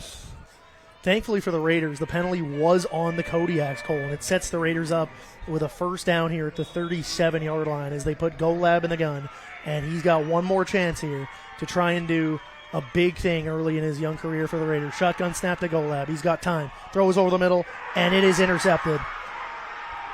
And if he cribs this, that will be the ball game. A nice tackle made, a touchdown-saving tackle by the Raiders. But, Cole, the Raiders just can't get out of their own way. Turnovers are just killing them this season. Yeah, they cannot.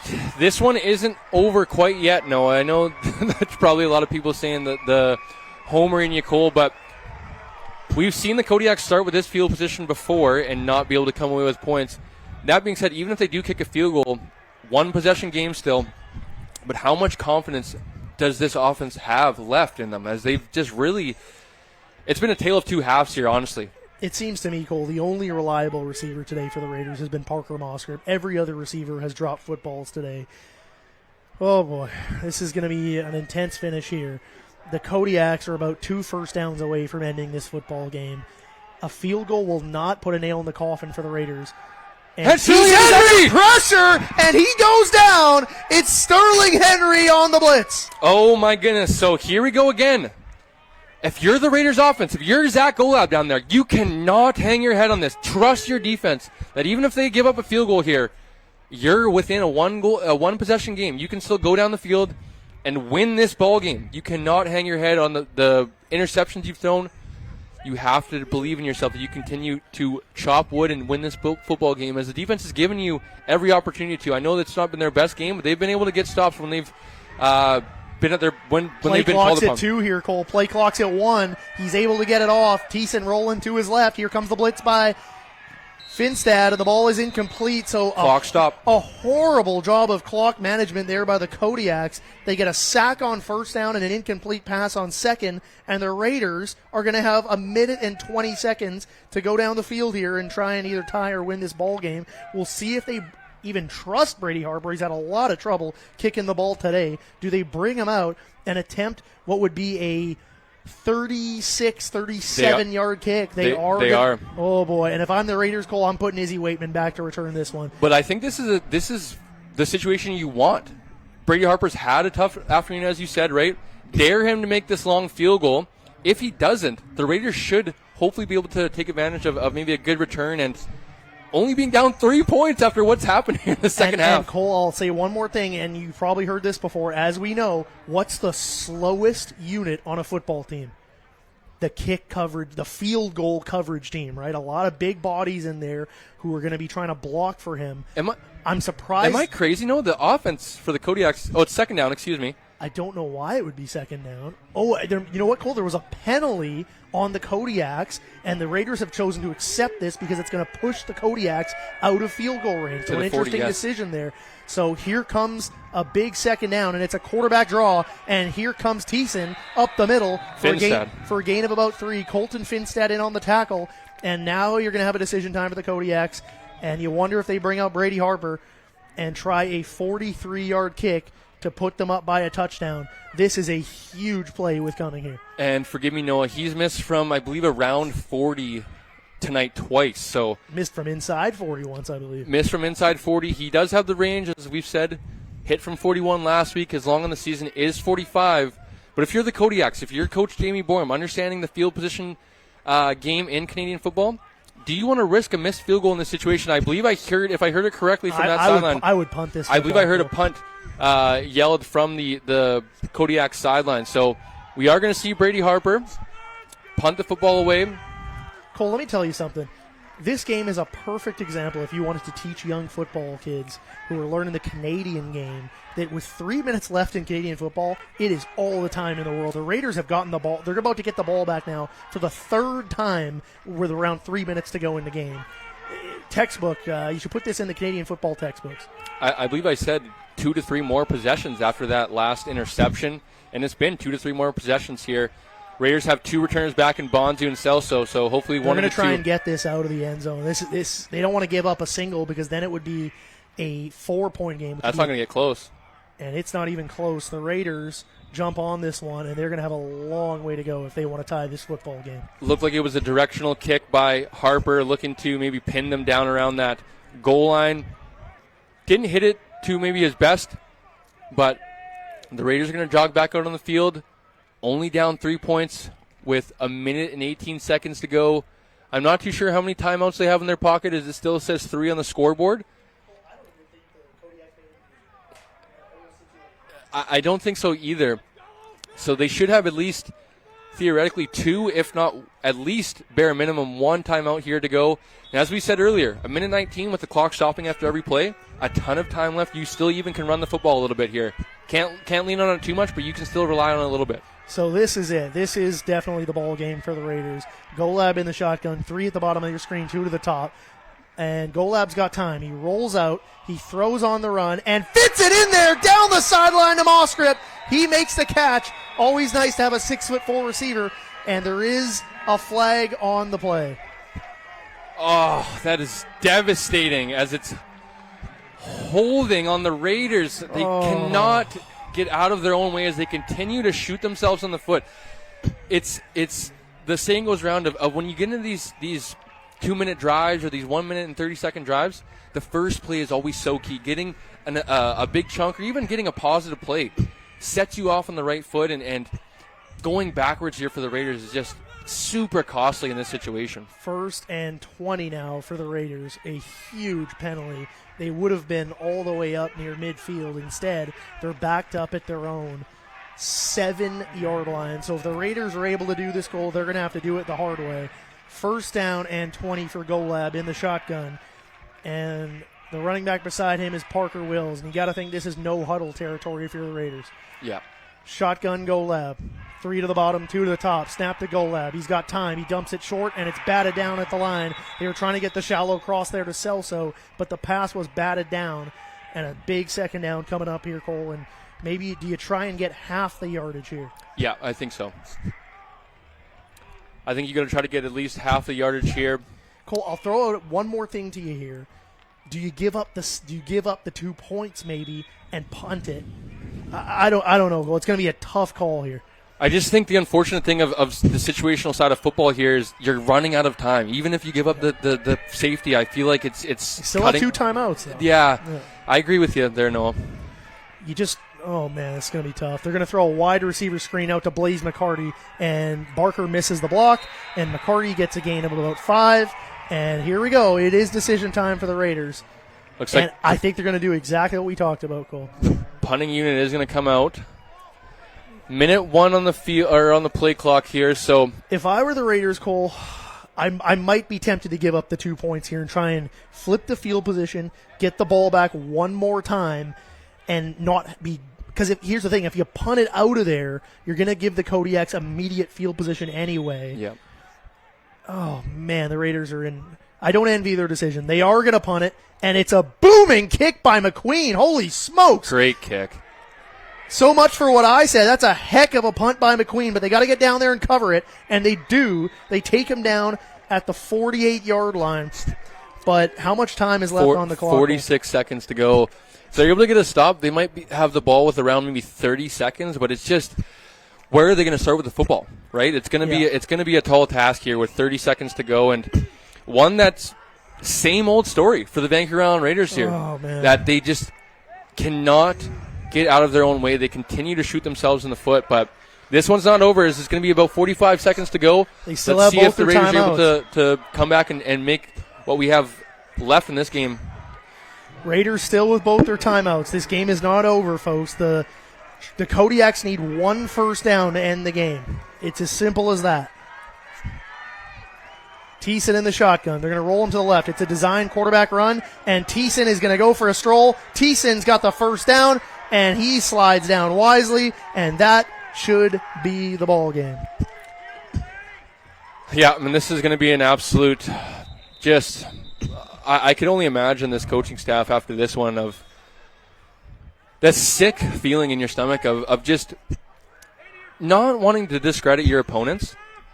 But for the 3rd straight game now, you've beaten yourselves more so than the opponents have really beaten you, if we're being quite honest. And that is, as I said, no discredit to West Shore, as West Shore is rightfully the 2nd best team in the BCFC right now. You could argue that they're kind of the true test for the Okanagan Sun this year in the BCFC. But again, with the Prince George Kodiaks, not to discredit the Kodiaks. They are rightfully the 3rd place team in the BCFC this season. But the Raiders once again beat themselves here tonight, and it's just how do you move forward in a positive manner? It's going to be a tough pill to swallow for the Raiders coaching staff of a lot of questions surrounding or coming out of this game.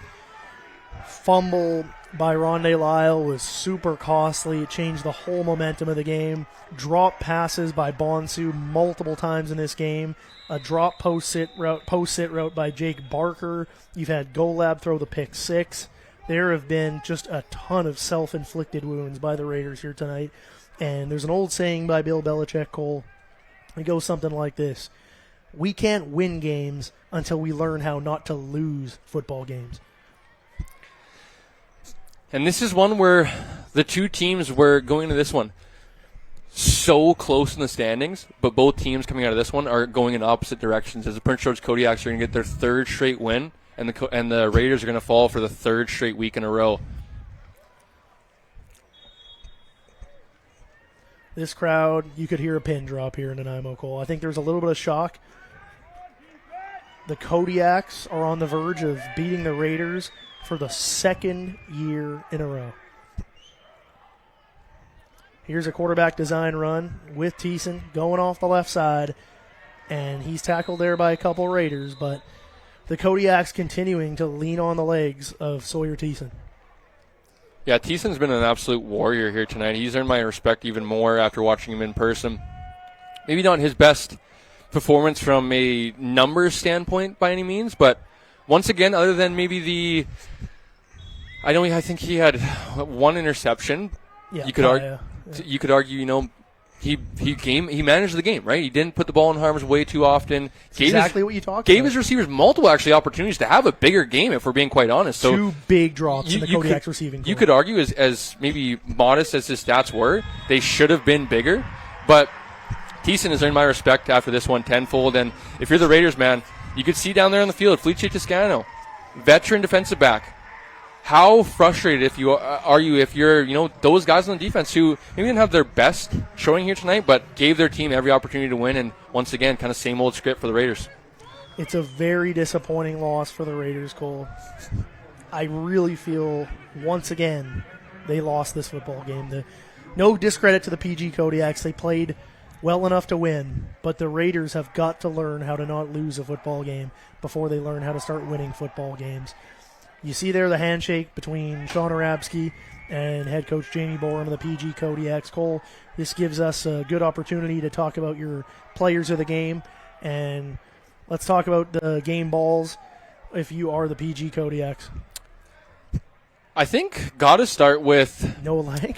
87, Mr. 87, Agent 87, whatever other nicknames we came up on this one. Have to include Noah Lang, but Sawyer Thiessen, as I mentioned, didn't maybe necessarily have the best game from a stats perspective, but was an absolute warrior on the field here today. Took some big hits, kept on ticking, was a huge part of the reason why the Kodiaks were able to close this ball game out. So I got to give it to a dual game ball to Lank and Thiessen. From a Raiders perspective, it's honestly a tough pill to swallow after a loss like this one to give a game ball out. But, Golab, I thought he had a respectable showing in his debut as a starter. But I'm going to honestly go with the defensive because I thought the defense gave them the best opportunity to win. Could go between Sterling Henry, Max Shipham. I'm going to go with Max Shipham, who played a phenomenal game, played injured as well, came back into the game with an ankle injury, was around the ball quite often and was very effective. But this is going to be one that the Raiders are going to be, come, say, October when playoff standings start to shape up, one that got away from them and probably is going to be the reason why they're in the 4th place. It's a costly loss for the Raiders, Cole. It'll be tough to overcome in terms of the standings. That is all she wrote from the Q Stadium here in Nanaimo. We thank you for tuning in and joining us wherever you might be across this beautiful country of Canada. I'm Noah Atnikov, along with my color commentator here, Cole McGarvey. We are signing off. Good night, everybody.